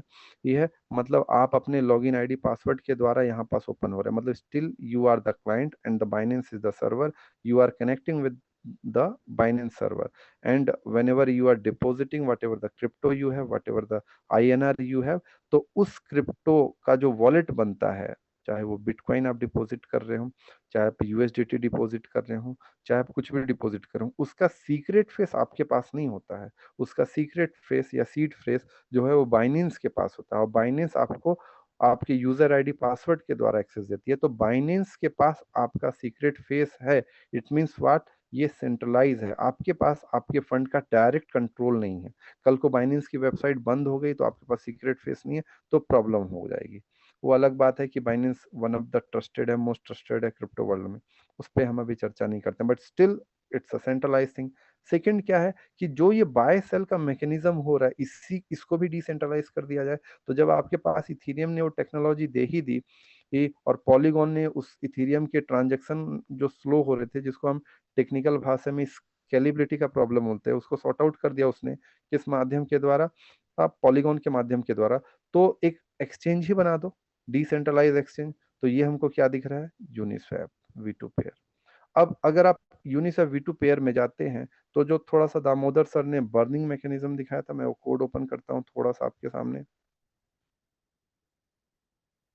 ये आपके सामने, ये देखिए एक फंक्शन दिख रहा है, ये मिंट का फंक्शन। फंक्शन मतलब कार्यशैली की कोड क्या है, उसके अनुरूप वो कार्य करेगा सिस्टम। Function underscore mint address dash unit value, और फिर उसके ऊपर ये कोड लिखा हुआ है, टोटल सप्लाई डॉट ऐड। मतलब जब वहां से मिंट होके टोकन बाहर आएंगे, तो मतलब टोटल सप्लाई से कितने टोकन निकल गए और कितने ऐड हो गए। और यहीं पास आपके सामने एक फंक्शन दिख रहा है, फंक्शन अंडरस्कोर बर्न एड्रेस, और एक किस एड्रेस पे बर्न होके जाएगी, ये देखिए एड्रेस 0 है।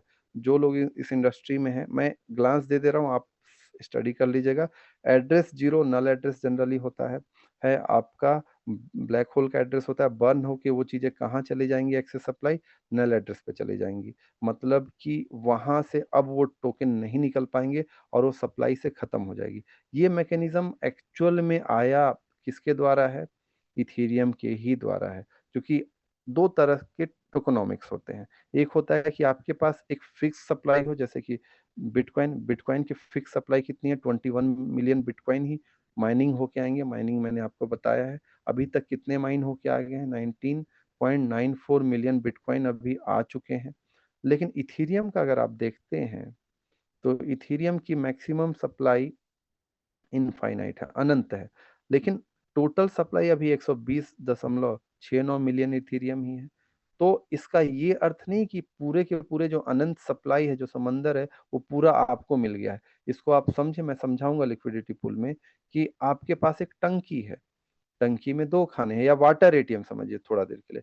वाटर एटीएम है, पानी तो अथाह है उसमें, लेकिन जब आप 5 रुपए का सिक्का डालेंगे, तभी 5 लीटर पानी बाहर निकलेगा। 1 रुपए लीटर पानी है मान लीजिए। आप सिक्का जब तक नहीं डालते हैं, पानी बाहर नहीं निकल सकता है। साफ साफ अर्थ ये है। तो सप्लाई तो अनंत है, परंतु वो मिंट होके तभी बाहर आएंगे जब आप यूएसडीटी या जो भी प्रोजेक्ट का डिप्लॉयमेंट है इथेरियम में करते हैं। यहाँ पास क्या कहते हैं, आपका एलजीएनएस के सेंस में क्या होता है कि आपके एलजीएनएस टोकन तभी मिंट होके बाहर आएंगे जब आप एक दूसरे साइट से क्या करते हैं, डाई को ऐड करते हैं, तब वो एलजीएनएस मिंट होके बाहर आएंगे। उसमें भी एक ट्रेजरी आ जाता है, समझाएंगे उसको। तो अब जो एक्स्ट्रा हो गए, उसको बाहर निकालना भी है, तो वो इस फंक्शन से निकलेगा, और वो कहाँ चला जाए? है बर्न एड्रेस पे चला जाए। क्योंकि अगर अनंत सप्लाई आ जाएंगे, तो फिर सप्लाई बहुत बढ़ जाएंगे, डिमांड उतनी है नहीं, तो फिर तो प्राइस काफी डाउन हो जाएगा, खत्म हो जाएगा प्रोजेक्ट। तो इथेरियम ने इस समस्या का समाधान करने के लिए बर्निंग मैकेनिज्म ला दिया। ये कब हुई? 2021 के बाद, क्योंकि उससे पहले तक इथेरियम भी क्या थी, आपका पीओडब्ल्यू एल्गोरिदम को फॉलो करती थी। मतलब प्रूफ ऑफ वर्क, जैसे बिटकॉइन है वो भी माइन होती थी, लेकिन माइनिंग के ऊपर इन्वायरमेंट के काफी लोगों का बात हुआ कि आप कार्बन इमिशन बढ़ा रहे हैं, इतना ज्यादा माइनिंग कर रहे हैं, मतलब इतनी बड़ी मात्रा में इलेक्ट्रिसिटी उपयोग हो रहा है। और अभी भी इलेक्ट्रिसिटी क्या कहते हैं, थर्मल इलेक्ट्रिक प्लांट से ही बन रही है। मतलब अब बहुत बड़ी मात्रा में क्या कहते हैं, कोयला उत्पादन से ही बिजली बन रही है। तो आप तो बहुत बड़ी मात्रा में विश्व में कार्बन के स्तर को बढ़ा रहे हैं। इथेरियम ने समस्या दे दिया, समस्या का समाधान दे दिया। बोले कि हम एल्गोरिदम बदलते हैं और हम पीओडब्ल्यू से पीओएस में जाते हैं। पीओएस को ध्यान से समझें। पीओएस का मतलब है प्रूफ ऑफ स्टेक। मतलब अगर आप स्टेक करते हैं एलजीएनएस, तो इस स्टेकिंग के कॉन्सेप्ट के हिसाब से वैलिडेशन होगा, और वैलिडेशन के हिसाब से ब्लॉक सॉल्व होंगे, ब्लॉकचेन वाला जो मैंने ब्लॉक बताया। और वो ब्लॉक जब सॉल्व होंगे, तब आपके पास इथेरियम बाहर आएगी। तो इससे क्या होगा कि बिजली का कंजम्पशन ही नहीं होगा। बहुत अच्छा सोल्यूशन था। ओरिजिन ने भी यही फॉलो किया, और उन्होंने बोला कि ठीक है, जब बाहर आएंगे इथेरियम तो बहुत बढ़ जाएंगे, क्योंकि आपके पास तो अनंत सप्लाई है। तो बोले नहीं, जब जब प्रोजेक्ट डिप्लॉय होगा, प्रोजेक्ट मतलब जब जब कोई भी कम्युनिटी, कोई भी व्यक्ति इथेरियम के प्लेटफॉर्म का उपयोग करके सॉफ्टवेयर डेवलप करेगा, कौन से सॉफ्टवेयर, डिसेंट्रलाइज ऐप, तब तक तब तब क्या कहते हैं, बहुत सारे इथेरियम बर्न होके बाहर हो जाएंगे सप्लाई से। तो सप्लाई को मेंटेन रखा जाएगा, जिसके कारण स्कैरसिटी जनरेट होगा और जो प्राइस है वो मेंटेन रहेंगी। ये नहीं तो इथेरियम तब तक खत्म हो चुका होता, क्योंकि ये मैकेनिज्म इसलिए नहीं खत्म हो पाई। तो यही ओरिजिन ने भी किया कि ऐसे तो आपने 100 टोकन उदाहरण के लिए स्टेक में लगाए, 100 टोकन बढ़ के आपका साल भर में मान लेते हैं 700 टोकन हो गया। तो इतनी बड़ी सप्लाई जब आपके पास आ गई और जब आप उसको बेचने जा रहे हैं, तो प्रोटोकॉल इतना फंड कहाँ से लाएगा? तो बर्निंग मैकेनिज्म इसीलिए ओरिजिन एलजीएनएस ने डेवलप किया और यही वो बर्न का कोड है। यहाँ तक क्लियर है? बढ़ूं आगे? यहाँ तक क्या क्लियर है? ओके, आगे बढ़ते हैं। तो ये लिक्विडिटी पूल का कॉन्ट्रैक्ट है। अब लिक्विडिटी पूल को समझें। मैंने जो शुरुआत में वाटर एटीएम का उदाहरण दिया था, अब इसको थोड़ा सा अलग तरीके से समझें। इसको आप ऐसे समझें कि आपके पास एक टंकी है, टंकी में आपके पास दो खाने हैं। पहले खाने में चावल होता है और दूसरे खाने में गेहूं होता है, और इसे आपने मेला में एक जगह लगा दिया गया है। और मेला के सामने एक नियम लिख दिया गया है कि जिस व्यक्ति के पास भी चावल है वो चावल चावल वाले खाने में डाल के दूसरे वाले खाने से गेहूं निकाल सकता है। जिस व्यक्ति के पास गेहूं है वो गेहूं डाल के चावल निकाल सकता है, और ये प्रोसेस ऑटोमेटिक रूप से चलेगी। उदाहरण के लिए 1 किलो चावल 1 किलो गेहूं के बराबर है, मान लेते हैं वो जो जगह है वहां पे चावल और गेहूं की उत्पादन बराबर होती है। मतलब जो क्या कहते हैं आपके पास मैकेनिज्म है, उस मैकेनिज्म के हिसाब से एक व्यक्ति आता है, किसान ट्रेडर जो भी आते हैं, वो 1 किलो चावल डालते हैं और उधर से 1 किलो गेहूं निकाल लेते हैं। वेरी फर्स्ट टाइम शुरुआत में क्या किया जाता है कि पहली बार में 1,000 किलो चावल और 1,000 किलो गेहूं दोनों खानों में डाला जाता है। चावल की क्वांटिटी 1,000 किलो, गेहूं की क्वांटिटी भी 1,000 किलो। एक व्यक्ति आया, उन्होंने 5 किलो चावल डाला तो 5 किलो गेहूं निकाला। 5 किलो चावल डालने से चावल की जो प्राइस है, क्वांटिटी है, वो हो गई 1,005 किलो, और गेहूं की जो क्वांटिटी है वो हो गई 995 किलो। गेहूं की क्वांटिटी घट गई, चावल की क्वांटिटी बढ़ गई। तो इस कारणवश गेहूं का प्राइस बढ़ जाएगा और चावल का प्राइस घट जाएगा या मेंटेन रहेगा। अब यहाँ पे चावल समझें कि डाई है और गेहूं समझे कि एलजीएनएस है। तो चावल और गेहूं का पेयर है, तो यहाँ पास एलजीएनएस और डाई का पेयर होगा। कहाँ दिखेगा? दिखा रहा हूँ, देखिए। हम यहाँ पास ओपन करेंगे यूनिस्वैप को, क्योंकि ये लिक्विडिटी पूल है। सारे buy and sell mechanism liquidity pool से चलते हैं। जब मैं इसको ओपन करता हूँ और मैं जब होल्डर्स में जाता हूँ, तो आप एक मिनट, सॉरी, थोड़ा सा यहाँ से वापस से मैं बैक हो रहा हूँ, कंफ्यूजन ना हुई। मैं वापस से लिक्विडिटी पूल वाले स्मार्ट कॉन्ट्रैक्ट पे आ रहा हूँ। आप करते हैं तो मैं एक काम करता हूँ, फिर से इसको ओपन कर देता हूँ। ये ओपन किया मैंने। अब ये लिक्विडिटी पूल है, मतलब ये टंकी है। इस टंकी में दो खाने होंगे, एक खाने में एलजीएनएस होगा, एक खाने में डाई होगा। तो वो खाने देख लेते हैं, सही बात भी है कि नहीं। यहाँ पे क्लिक करेंगे और हम जाएंगे व्यू ऑल होल्डिंग्स में। व्यू ऑल होल्डिंग्स में गया तो देखिए मजेदार चीज, यहाँ पास देखिए ये डाई वाला खाना है और ये एलजीएनएस वाला खाना है। अब मैं यहाँ पास एक चीज करता हूँ, एक चीज ये करता हूँ कि यहाँ पास जितने डाई हैं, इस डाई को मैं कॉपी करता हूँ। क्योंकि एलजीएनएस की प्राइस ज़्यादा है तो डाई ज़्यादा होंगे। इसको यहाँ पे पेस्ट करता हूँ और फिर मैं क्या करता हूँ, एलजीएनएस को कॉपी करता हूँ। और जो सर ने बताया था, हम अब डायरेक्ट ब्लॉकचेन से देख रहे हैं। हम क्या कहते हैं, किसी भी थर्ड पार्टी का उपयोग नहीं कर रहे हैं। और मैं प्राइस निकालता, एक मिनट, थोड़ा उल्टा कर दिया क्या मैं, एक सेकंड, दोनों को एक ही चीज़ कर दिया, सॉरी। एक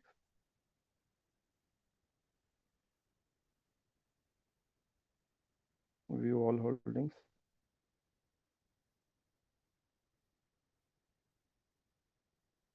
हमारे पास ये है डाई। डाई के डेटा को कॉपी किया गया, डिवाइड करते हैं।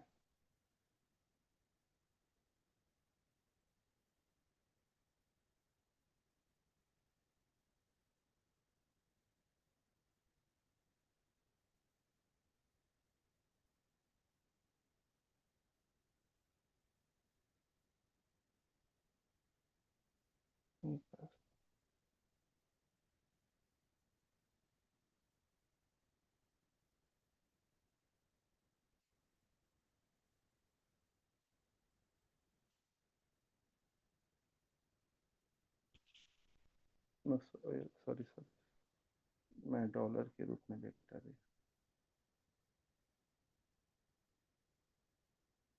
सॉरी, गलत डेटा कॉपी कर रहा था।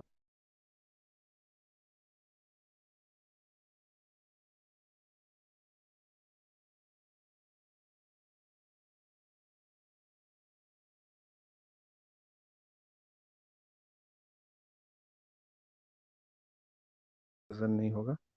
मैं आवे डॉट एआई से लिक्विडिटी पूल के स्मार्ट कॉन्ट्रैक्ट में जाता हूँ। ये स्मार्ट कॉन्ट्रैक्ट मुझे पॉलीगॉन के ब्लॉकचेन पे ले जाती है। मतलब ये उस टंकी पे ले जाती है जिस टंकी में एक खाने में पॉलीगॉन है और एक सॉरी डाई है, और एक खाने में आपका क्या है, एलजीएनएस है। तो पॉलीगॉन सॉरी डाई की संख्या कितनी है, इतनी है डाई की संख्या, और ये किसकी संख्या है, एलजीएनएस की संख्या है। तो मैं डाई की संख्या में एलजीएनएस की संख्या से भाग देता हूँ तो ये करंट प्राइस निकल जाता है, और यही करंट प्राइस अभी चल रहा है। हम अभी देख सकते हैं यही लमसम करंट प्राइस चल रहा है 11.57। और ये जो प्राइस आ रहा है, ये जो डेक्स स्क्रीनर है, ये एक्चुअली में इस पॉलीगॉन से ही उठा रहा है। तो इसका मतलब क्या हुआ कि टंकी में एलजीएनएस है, टंकी में आपका क्या कहते हैं, डाई है। तो कॉन्सेप्ट के हिसाब से सही है, और यहीं से वो डेटा जा रहा है और यहीं से वो प्राइस मैकेनिज्म हो रहा है जो हमने यहाँ पे लाइव देखा। यहाँ तक क्लियर है? तो थोड़ा चैट बॉक्स में यस वस लिखें आप लोग, मैं आगे बढ़ूंगा फिर। क्लियर है? ओके। अब बात ये है कि ये तो हमने लाइव देख लिया कि ब्लॉकचेन, क्योंकि ब्लॉकचेन से ज्यादा ऑथेंटिक तो कोई है नहीं, हम तो पॉलीगॉन के ब्लॉकचेन में देख लिए। अब ये जो डाई है या ये जो क्या कहते हैं आपके पास एलजीएनएस है, ये लॉक है कि नहीं है? इस लॉक का मतलब क्या है, फिर थोड़ा समझिए। मैंने क्या बोला था, गेहूं और चावल में शुरुआत में 1,000 किलो चावल डाला गया और 1,000 किलो गेहूं डाला गया। मान लेते हैं कि XYZ नाम के व्यक्ति ने पहली बार डाला था 1,000 किलो चावल और 1,000 किलो गेहूं। अब 1,000 किलो चावल 1,000 किलो गेहूं डाला था उन्होंने, तो उनको रसीद मिला था। जब वो रसीद मिला था तो एक साल बाद वो वापस आते हैं और बोलते हैं कि मैंने जो 1,000 किलो चावल और 1,000 किलो गेहूं डाला था वो मुझे वापस दे दीजिए। तो क्योंकि ये है मेरा रसीद, और आज क्योंकि मैंने शुरुआत में डाला था, तो आप क्या करिए, आज तक जितने बार भी चावल गेहूं के ट्रांजेक्शन्स हुए हैं उनका भी मुझे 1% दीजिए जो निर्धारित हुआ था उस समय। तो बोले हाँ ये तो नियम ही है। अब वो अगर मान लेते हैं कि एक साल बाद चावल की संख्या उसमें 10,000 किलो है और गेहूं की संख्या मान लेते हैं 9,000 किलो है, तो अगर उसमें से 1,000 किलो चावल और 1,000 किलो गेहूं निकाल लिए तो मार्केट तो लगभग 8 से 10% का डंप हो सकता है, 12% का। तो ये तो प्रॉब्लमेटिक है क्योंकि उनके पास रसीद था। तो वो जो रसीद था उसको ब्लॉकचेन की दुनिया में, क्योंकि लिक्विडिटी डाला गया, और कहाँ डाला गया, टंकी में। टंकी का नाम क्या है, लिक्विडिटी पूल। तो लिक्विडिटी पूल में जो रसीद मिला उसको हम यहाँ पास बोल रहे हैं लिक्विडिटी टोकन या एलपी टोकन। अब ये एलपी टोकन लॉक है कि नहीं है? तो लॉक होने का मैकेनिज्म कैसे पता चलेगा, पहले देखते हैं कि वो एलपी टोकन कहाँ है। तो ये यहाँ पास हम जाते हैं, यहाँ पास हम देखते हैं आपका होल्डर सेक्शन में वो इस पर्टिकुलर जगह पे 99.9988%। परंतु क्या ये एड्रेस है? नहीं, ये एड्रेस नहीं, ये एक स्मार्ट कॉन्ट्रैक्ट है। मतलब जो रसीद है उस रसीद को लॉक करके रखा गया है और उस लॉकर को खोला भी नहीं जा सकता, और ये उस लॉकर को लॉक किया गया कोड है। तो इस कोड के माध्यम से आप स्टडी कर सकते हैं। मैंने स्टडी किया है, ऐसा कुछ मैंने विशेष सस्पिशियस चीज मैंने नहीं पाया है जिसके आधार पर मैं कह सकूं कि पैसे बाहर निकल जा रहे हैं, क्योंकि अगर ऐसा निकल रहा होता तो इतना बड़ा ट्रेडिंग वॉल्यूम जो है आज के डेट में 52.5 मिलियन का नहीं होता, इतना बड़ा जो मार्केट कैप है 6.10 का नहीं होता, प्रोजेक्ट 2 साल पे भी नहीं पहुंचा और लगातार एक नई ऊंचाइयों को छू रहा है। स्कैम करने का मौका होता तो एक कब का लिक्विडिटी को निकाल चुके होते। ऐसा हुआ नहीं है। डिटेल में हम कभी और चर्चा कर सकते हैं। यहाँ तक क्लियर हुआ कि एक्चुअली में एलजीएनएस का जो फंड है, एलजीएनएस क्या चीज है, मतलब ओरिजिन ने क्या डेवलप किया है। एक फाइनेंशियल इकोसिस्टम बनाने की बात कर रहे हैं। फाइनेंशियल इकोसिस्टम बनाने के लिए उन्होंने पर 8 आवर पे कंपाउंडिंग देने का सिस्टम डाला। अब ये कंपाउंडिंग देने के सिस्टम डालने के लिए उन्होंने एक लिक्विडिटी पूल बनाया, साथ ही साथ उन्होंने और भी कई चीजें बनाई। इसको अब थोड़ा समझते हैं। क्लियर है यहाँ तक? बढ़ जाऊं आगे कि आज के लिए ज्यादा हो रहा है सर? हाँ, एक पब्लिक ओपिनियन ले लेते हैं कि आगे बढ़ना है या यहीं रुकना है। तो यदि आगे बढ़ना चाहते हैं तो आप सब अपना थंब का इस्तेमाल कर सकते हैं। ओके, अब देखते हैं। Go ahead sir. देखिए, बैंकिंग सिस्टम काम कैसे करती है। बैंकिंग सिस्टम में क्या होता है, मैंने जो आरबीआई का उदाहरण दिया था कि आपका 50% पैसा रिजर्व होता है, तो वो कहाँ रिजर्व होता है? तो एलजीएनएस में भी, क्योंकि basic finance, basic economics and basic mathematics तो सेम होगा ना।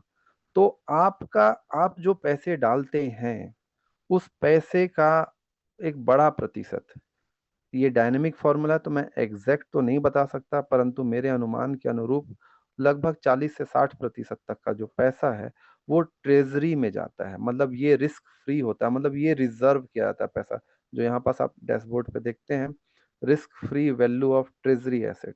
अब इस ट्रेजरी में जितना पैसा जाता है, मतलब एक बड़ा अमाउंट, और बाकी पैसा आपका कहाँ जाता है? वो टंकी में जाता है, लिक्विडिटी पूल में।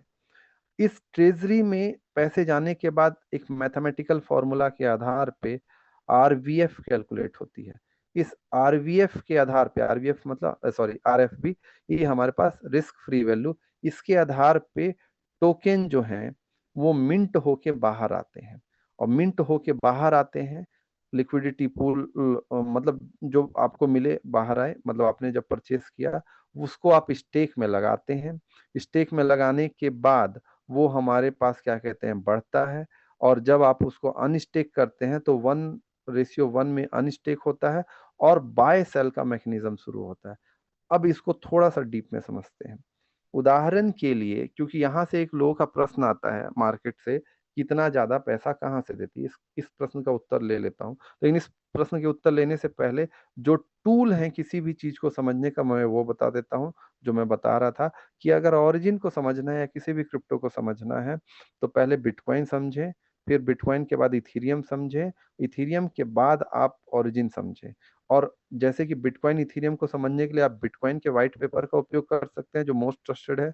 इथीरियम को समझने के लिए आप इथीरियम के व्हाइट पेपर का उपयोग कर सकते हैं जो मोस्ट ट्रस्टेड है। उसी तरीके से ओरिजिन को समझने के लिए आप ओरिजिन के व्हाइट पेपर का उपयोग कर सकते हैं जो मोस्ट ट्रस्टेड है। और ओरिजिन के व्हाइट पेपर का लिंक मैं अभी आपके सामने शेयर कर रहा हूँ। ये है वो लिंक, origin-3 gitbook.io। यहाँ पास आपको ओरिजिन का मैकेनिज्म मिलेगा। बहुत डीप में है, बहुत सारी चीजें हैं पढ़ने को, तब आप समझेंगे। कुछ पीडीएफ जो हैं, मतलब स्मार्ट कॉन्ट्रैक्ट के, अगर मैं दिखाना चाहूँ आपको तो ये कुछ पीडीएफ, ओरिजिन इंटरनल हमारे पास कॉन्ट्रैक्ट, फिर उसके बाद ओरिजिन के फेयरलेस कॉन्ट्रैक्ट, ये सब डेटा आपको आपके अपलाइन के द्वारा अवेलेबल हो जाएगा। फ्रिक्वेंटली आस्क्ड क्वेश्चंस यहाँ से भी ले सकते हैं।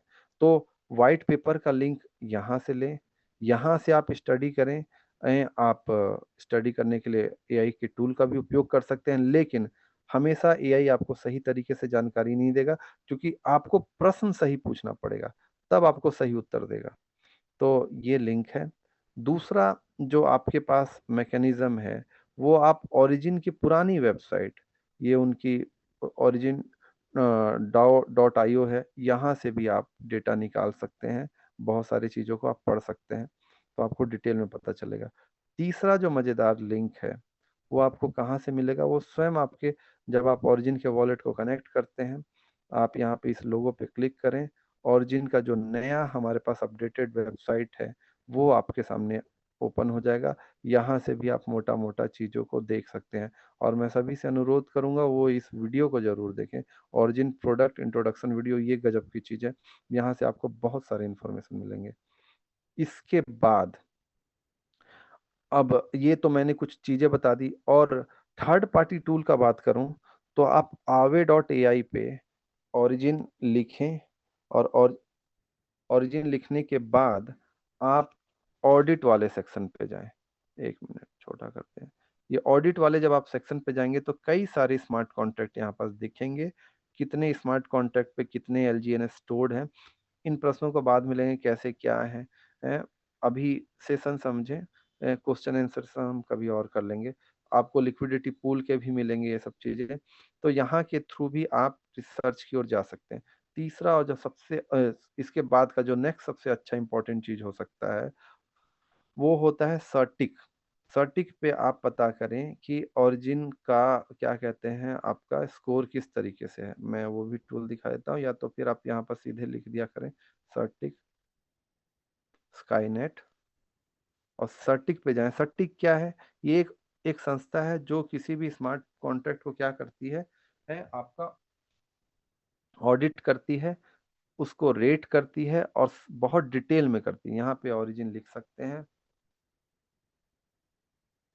ओरिजिन एलजीएनएस 2 बार इसके ऑडिट हो चुके हैं। यहाँ पास थोड़ा ये टेक्निकल होता है, मतलब आधा ज्ञान ठीक नहीं होता है। प्रॉपर तरीके से ज्ञान लें, क्योंकि ये बहुत डिटेल में होता है, काफी टेक्निकल होते हैं। तो जब तक पूर्णतः क्या कहते हैं, पूर्णतः तो ऐसे कोई होता नहीं है। जब आप एकदम अच्छे खासे मतलब 70-80% तक के चीजों को पढ़ लें, समझ लें, तब आप किसी कंक्लूजन पे आए। मैं बताऊंगा, समझाऊंगा। अगर आप स्कोर देखना चाहते हैं तो ये नए ऑडिट में स्कोर भी है, बहुत सारी चीजें हैं। यहाँ से आप क्या कहते हैं जानकारी इकट्ठा कर सकते हैं ओरिजिन के बारे में। स्काईनेट स्कोर अंडर जो हमारे पास इवोल्यूशन आता है वो इसलिए आता है क्योंकि ये इतना बड़ा प्रोजेक्ट है कि अगर मैं अखिलेश सर के लैंग्वेज में बात करूं तो ये तो स्टार्ट 5 साल बाद होगा। वो सही कहते हैं कि अभी इतने स्मार्ट कॉन्ट्रैक्ट डिप्लॉय होंगे, इतने सारे चीज होंगे। मैं आज आपको दिखाता हूँ कि जब तक पूरे कोने को तलाशा नहीं जाए, तब तक आप कमरा कितना बड़ा है उसका अंदाजा नहीं लगा सकते, तब तक आप एक प्रॉपर स्कोर नहीं दे सकते। तो अभी तो ओरिजिन के सारे चीजें डिप्लॉय ही नहीं हुए हैं। तो जो स्काईनेट है, जो सर्टिक है, अभी सभी चीजों को नहीं खंगाल पाई है, इसीलिए ये वो अंडर रिवोल्यूशन दिखाएगी ही। अब फिर कुछ लोग बोलेंगे कि सर ये स्कोर कहाँ से आया? ये स्टेबल ए के समय जो ऑडिट हुआ उसके एक समय के ऑडिट का स्कोर है। तो बात वही मैं बोल रहा हूँ कि ज्ञान पहले ज्यादा से ज्यादा लेने का प्रयास करें, उसके बाद आप किसी निर्णय पे पहुंचे। क्योंकि यहाँ पास आप अगर कोई गलत निर्णय लेते हैं तो आपके निर्णय से आपका नुकसान तो हो ही सकता है, आपका परिचित भी कोई नुकसान कर सकता है, और चाहते या ना चाहते वो आपको ब्लेम कर सकता है कि मैंने तो तुम्हारे कारण ऐसा बात ले लिया था निर्णय। तो आप प्रॉपर स्टडी करें और सभी व्यक्ति स्टडी करें, क्योंकि आप ये नहीं कह सकते कि मैंने तुम्हारे कारण पैसा लगाया था या फिर इन्वेस्ट किया था। आपका विवेक है, आप अपने स्तर पे करें। तो ये कुछ टूल हैं। अब मैं वापस आता हूँ ये ट्रेजरी के ऊपर और लिक्विडिटी पूल के ऊपर। तो इसको ऐसे समझें आप कि आपने $1,000 का इन्वेस्टमेंट करना है एलजीएनएस के ऊपर। तो समझने के लिए मान लेते हैं कि एक जो एलजीएनएस टोकन है अभी $10 की चल रही है। तो आप $1,000 से 10 टोकन परचेस कर पाएंगे। क्योंकि आप जब भी परचेस करते हैं तो आप क्या कहते हैं, मार्केट वैल्यू पे परचेस करते हैं। मैं पी टू पी की बात नहीं कर रहा हूँ। पी टू पी में केवल वॉलेट क्या होते हैं, एक जगह से दूसरे जगह ट्रांसफर होते हैं टोकन। एक्चुअल में परचेसिंग और मिंटिंग नहीं होती है। एक्चुअल में परचेसिंग कब होती है? जब हमारे पास क्या होता है, जब आपके पास डाई हो या यूएसडीटी हो और उसके आधार पे आपने क्या किया है, एलजीएनएस को परचेस किया है। तो आपके पास $1,000 थे, उदाहरण के लिए मैंने बोला $10 का प्राइस है, आपने $1,000 लगाया तो आपके पास 100 टोकन आए। ट्रेजरी में जो मैंने अभी आपको ये सब टूल दिखाया, जब हम उनको पढ़ेंगे तो ट्रेजरी के स्मार्ट कॉन्ट्रैक्ट में और ट्रेजरी के पीडीएफ में लिखा हुआ है कि एक एलजीएनएस $1 से बैक्ड है। मतलब एक एलजीएनएस के लिए उसको $1 ही खर्च करने हैं ट्रेजरी को। जैसे आरबीआई आधा पैसा क्या कहते हैं बोलती है कि आप उस पैसे को रिजर्व रखें, तो जहां पास बैंक उस पैसे को रिजर्व रखती है उसको ट्रेजरी कहा जाता है, खजांची। उसी तरीके से चूंकि ये भी एक फाइनेंशियल सिस्टम है लेकिन काफी एडवांस है, तो यहाँ पास भी ट्रेजरी है। तो जो भी पैसा इनपुट होता है उस पैसे का एक बड़ा पार्ट ट्रेजरी में जाता है, और ये वही ट्रेजरी में अभी तक की वैल्यू है जित जो इतना पैसा है। दिखाएं दाएं सैकड़ा, हजार, 10,000, लाख, 10 लाख, करोड़, 64 करोड़ के लमसम डॉलर ट्रेजरी में रिस्क फ्री के रूप में रिजर्व में है। रिजर्व का मतलब आप ऐसे समझिए कि जैसे बाइक में रिजर्व की टंकी लग रही है 2.5 लीटर पे, और टंकी पूरी जो बाइक में है और टंकी में पानी अभी मान लेते हैं 12 लीटर पे है या 13 लीटर पे है, तो जब अब गिरते हुए अगर क्या कहते हैं 2.5 लीटर तक टंकी पहुंचेगी, तब वो रिजर्व का उपयोग होगा। तो 2.5 लीटर तक तो पहुंचती नहीं है, $8-9 से पहले ही क्या कहते हैं टंकी भर जाती है। हम आगे बढ़ते हैं। खैर, तो जब कभी भी आप पैसा, उदाहरण के लिए आपने $1,000 लगाया, तो आपको टोकन कितने मिले करंट प्राइस के हिसाब से? मैंने बोला 10 है तो आपको 100 टोकन मिले। लेकिन 100 टोकन का पैसा आपने कितना दिया 100 टोकन के लिए? $1,000। उस $1,000 का 50% के लमसम पैसा तो ट्रेजरी में चला गया, मतलब मान के चलिए $500 तो ट्रेजरी में चला गया। अब ट्रेजरी में जब वो पैसा गया तो उसके हिसाब से RFV वैल्यू कैलकुलेट हुआ, मैथमेटिकल फॉर्मूला। ये भी देख सकते हैं, जो मैंने अभी तक आपको टूल बताया वहां पास ये फॉर्मूला भी आप देख सकते हैं। उसके आधार पे, उस फॉर्मूला के हिसाब से वो टोकन को मिंट करेगा। मिंट करने के लिए वो देखेगा कि रेट ऑफ इंटरेस्ट और APY, जो आप हम ये देखते हैं बार बार। मैं API के ऊपर अभी, सॉरी, APY के ऊपर अभी नहीं आना चाहता था, लेकिन मैं इसके ऊपर आऊंगा। वो इस फॉर्मूला और RBF फॉर्मूला के हिसाब से देखेगा कि मुझे कितने टोकन मिंट करने हैं। अब आपने क्या किया कि 100 टोकन आपने परचेस किया था और सारे 100 टोकन को अपनी स्टेक में लगा दिया। मान लेते हैं कि जो APY अभी चल रही है वही है 800%। तो आपके पास अगर वही APY रहती है तो आपके पास साल भर में कितने टोकन हो जाएंगे? 800 टोकन होंगे। अब थोड़ा ध्यान समझिएगा, ओरिजिन LGN ने आपको क्या वादा किया है कि वो आपको टोकन देंगे, जो कि दे भी रहे हैं। और टोकन की वैल्यू मार्केट आधारित है। मार्केट आधारित मतलब वो टंकी, वो लिक्विडिटी पूल, उस टंकी के ही आधार पे पता चलता है कि कितना गेहूं है, कितना चावल है, मतलब कितना LGNS है, कितना डाई है। तो LGNS की प्राइस बढ़ेगी या घटेगी। लेकिन जब आप परचेस किए तब तो आपने मार्केट प्राइस के हिसाब से दे दिया ट्रेजरी को पैसा। तो मार्केट प्राइस के हिसाब से जब आपने पैसा दिया, तो क्या हुआ? आपने कितना पैसा दिया? $1,000। $1,000 में से $500 कहाँ गया? ट्रेजरी में। और ट्रेजरी में नियम क्या है कि एक LGNS $1 एक डाई से बैक्ड है। तो वो 500 LGNS तो आपका निकालने के लिए उसके पास ऑलरेडी आपने उतने डाई दे चुके हैं। बाकी का 400 लिक्विडिटी पूल में है, जो कि ट्रेडेबल है, जो कि बाकी लोग बाय सेल कर रहे हैं, मतलब लिक्विडिटी पूल के माध्यम से। अब साधारण बात यह है, आपको जो उसको LGNS देना है 100 का, आपको 800 मिलना है, वो एक बार में नहीं मिल रहा है, वो साल भर में धीरे धीरे मिलना है। ये वही तरीका हुआ कि एक व्यक्ति ने FD किया, उस FD का आधा मतलब 50% लगभग रिस्क फ्री में चला गया ट्रेजरी में, और बाकी पैसे इन्वेस्ट हुए हैं। तो यहाँ पास भी क्या हुआ? ट्रेजरी में चला गया। ट्रेजरी में मैकेनिज्म ये है कि $1 से इम्पैक्ट है, और जो आपको पैसे मिलने हैं वो पैसे धीरे धीरे करके मिल रहे हैं, और इस बीच में कई इनफ्लो होंगे। अब यहाँ पास जो पैसे आपको मिलने भी, उदाहरण के लिए 5-6 मंथ बाद आपका क्या कहते हैं जो 100 टोकन है, वो उदाहरण के लिए आपके पास 250 टोकन हो गया। तो जब आपके पास 250 टोकन हो गया तो आप इसको विड्रॉ मारते हैं। तो विड्रॉ का जो डाई है वो आपको लिक्विडिटी पूल के माध्यम से मिलता है। और लिक्विडिटी पूल में कोई व्यक्ति खरीद रहा होता है, अभी जैसे लाइव मार्केट ही देखते हैं हम। चलिए यहाँ पास एक काम करते हैं, इस डाई को मैं कर देता हूँ, थोड़ा बड़े लेवल पे कर देते हैं। $10,000। $10,000 का सिंपल बात है, ये बाय हो रहा है, सेल हो रहा है। तो मतलब कोई व्यक्ति बाय कर रहा है, कोई व्यक्ति सेल कर रहा है। इसका मतलब जब आपके पास 200 टोकन हुआ या 300 टोकन हुआ, तो टोकन देने का वादा तो ओरिजिन LGNS ने किया था, आपके पास टोकन मिल गया। और टोकन के लिए उस आपने एक्स्ट्रा पैसा ऑलरेडी दे चुके हैं, क्योंकि उस वो तो $1 से बैक था, तो उन्होंने टोकन देने का वादा किया और टोकन आपको मिल गया। तो आप जब इसको सेल करने जा रहे हैं तो सेल का पैसा तो आप लिक्विडिटी पूल से निकाल रहे हैं, जिसकी क्या कहते हैं लिक्विडिटी यहाँ पास 552 मिलियन ऑलरेडी आप देख रहे हैं। तो ये पैसा तो यहाँ से निकला है ना, ट्रेजरी से थोड़ी निकला है। ट्रेजरी में तो ऑलरेडी बैक्ड है उतना पैसा। तो यहाँ पास कि इतना पैसा कहाँ से देती है, आपको फाइनेंस प्रॉपर समझना है। मैंने थोड़ा सा शॉर्ट में आपको समझाने का प्रयास किया, और भी कई मैकेनिज्म है। क्योंकि मैकेनिज्म में आपके पास फिर यहाँ पास ये देखिए लॉन्ग टर्म LP बॉन्ड है, लॉन्ग टर्म स्टेबल बॉन्ड है। फिर उसके बाद जो अभी नया मैकेनिज्म आ गया है, ये आपका 600 डेज वाला लॉन्ग टर्म, उसके पहले आपका एयर ड्रॉप वाला था। ये सारा मैकेनिज्म से पैसा जो भी हो रहा है वो सम हाउ आपके पास ट्रेजरी में वो पैसा जा रहा है, और ट्रेजरी में तो $1 से बैक्ड है ये, और उतने एलजीएनएस टोकन मिंट होके बाहर निकल रही है।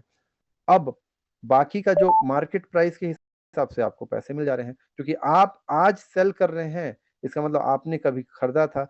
कोई व्यक्ति आज बाय कर रहा है, इसका मतलब वो कभी बेचेगा, अगर वो इस प्रोजेक्ट के विजन को समझ रहा है। और कोई व्यक्ति ये सोच के केवल कर रहा है कि मैं $22 पे खरीदा, $8 पे आया, तो वो कंपाउंडिंग के कॉन्सेप्ट को समझ ही नहीं पाया है। वो ये नहीं देख पाया कि ट्रेजरी में कितने पैसे पड़े हुए हैं, लिक्विडिटी पूल में कितने पैसे पड़े हुए हैं, स्टेबल बॉन्ड में कितने पैसे पड़े हुए हैं, लिक्विडिटी बॉन्ड में कितने पैसे पड़े। अगर वो इन सभी चीजों को समझेगा तो उसको प्रोजेक्ट के ऊपर विजन बहुत ही बड़ा दिखता जाएगा। यहाँ तक क्लियर है? फिर आगे मैं पूछ रहा हूँ कि ऐसा ना हो, क्योंकि देखिए मैं एक लेक्चरर हूँ, मैं एक टीचर हूँ, तो मेरा तो काम है पढ़ाना, और बहुत दिन बाद मैं लेक्चर ले रहा हूँ या फिर एक पढ़ाने का प्रयास कर रहा हूँ, समझाने का, जो मैंने ज्ञान अर्जित किया है। तो ऐसा ना हो कि जैसे मेरे स्टूडेंट बीच बीच में सो जाते हैं, थोड़ा बहुत ज़्यादा होने लगता है, तो आप ना सोने लगे। तो मैं आ, इसलिए बीच बीच में पूछ रहा हूँ। नहीं, सभी चीजें बहुत व्यवस्थित तरीके से चल रही हैं, बहुत क्लियर है। और देखिए शशि भाई, भूख खत्म नहीं होगी।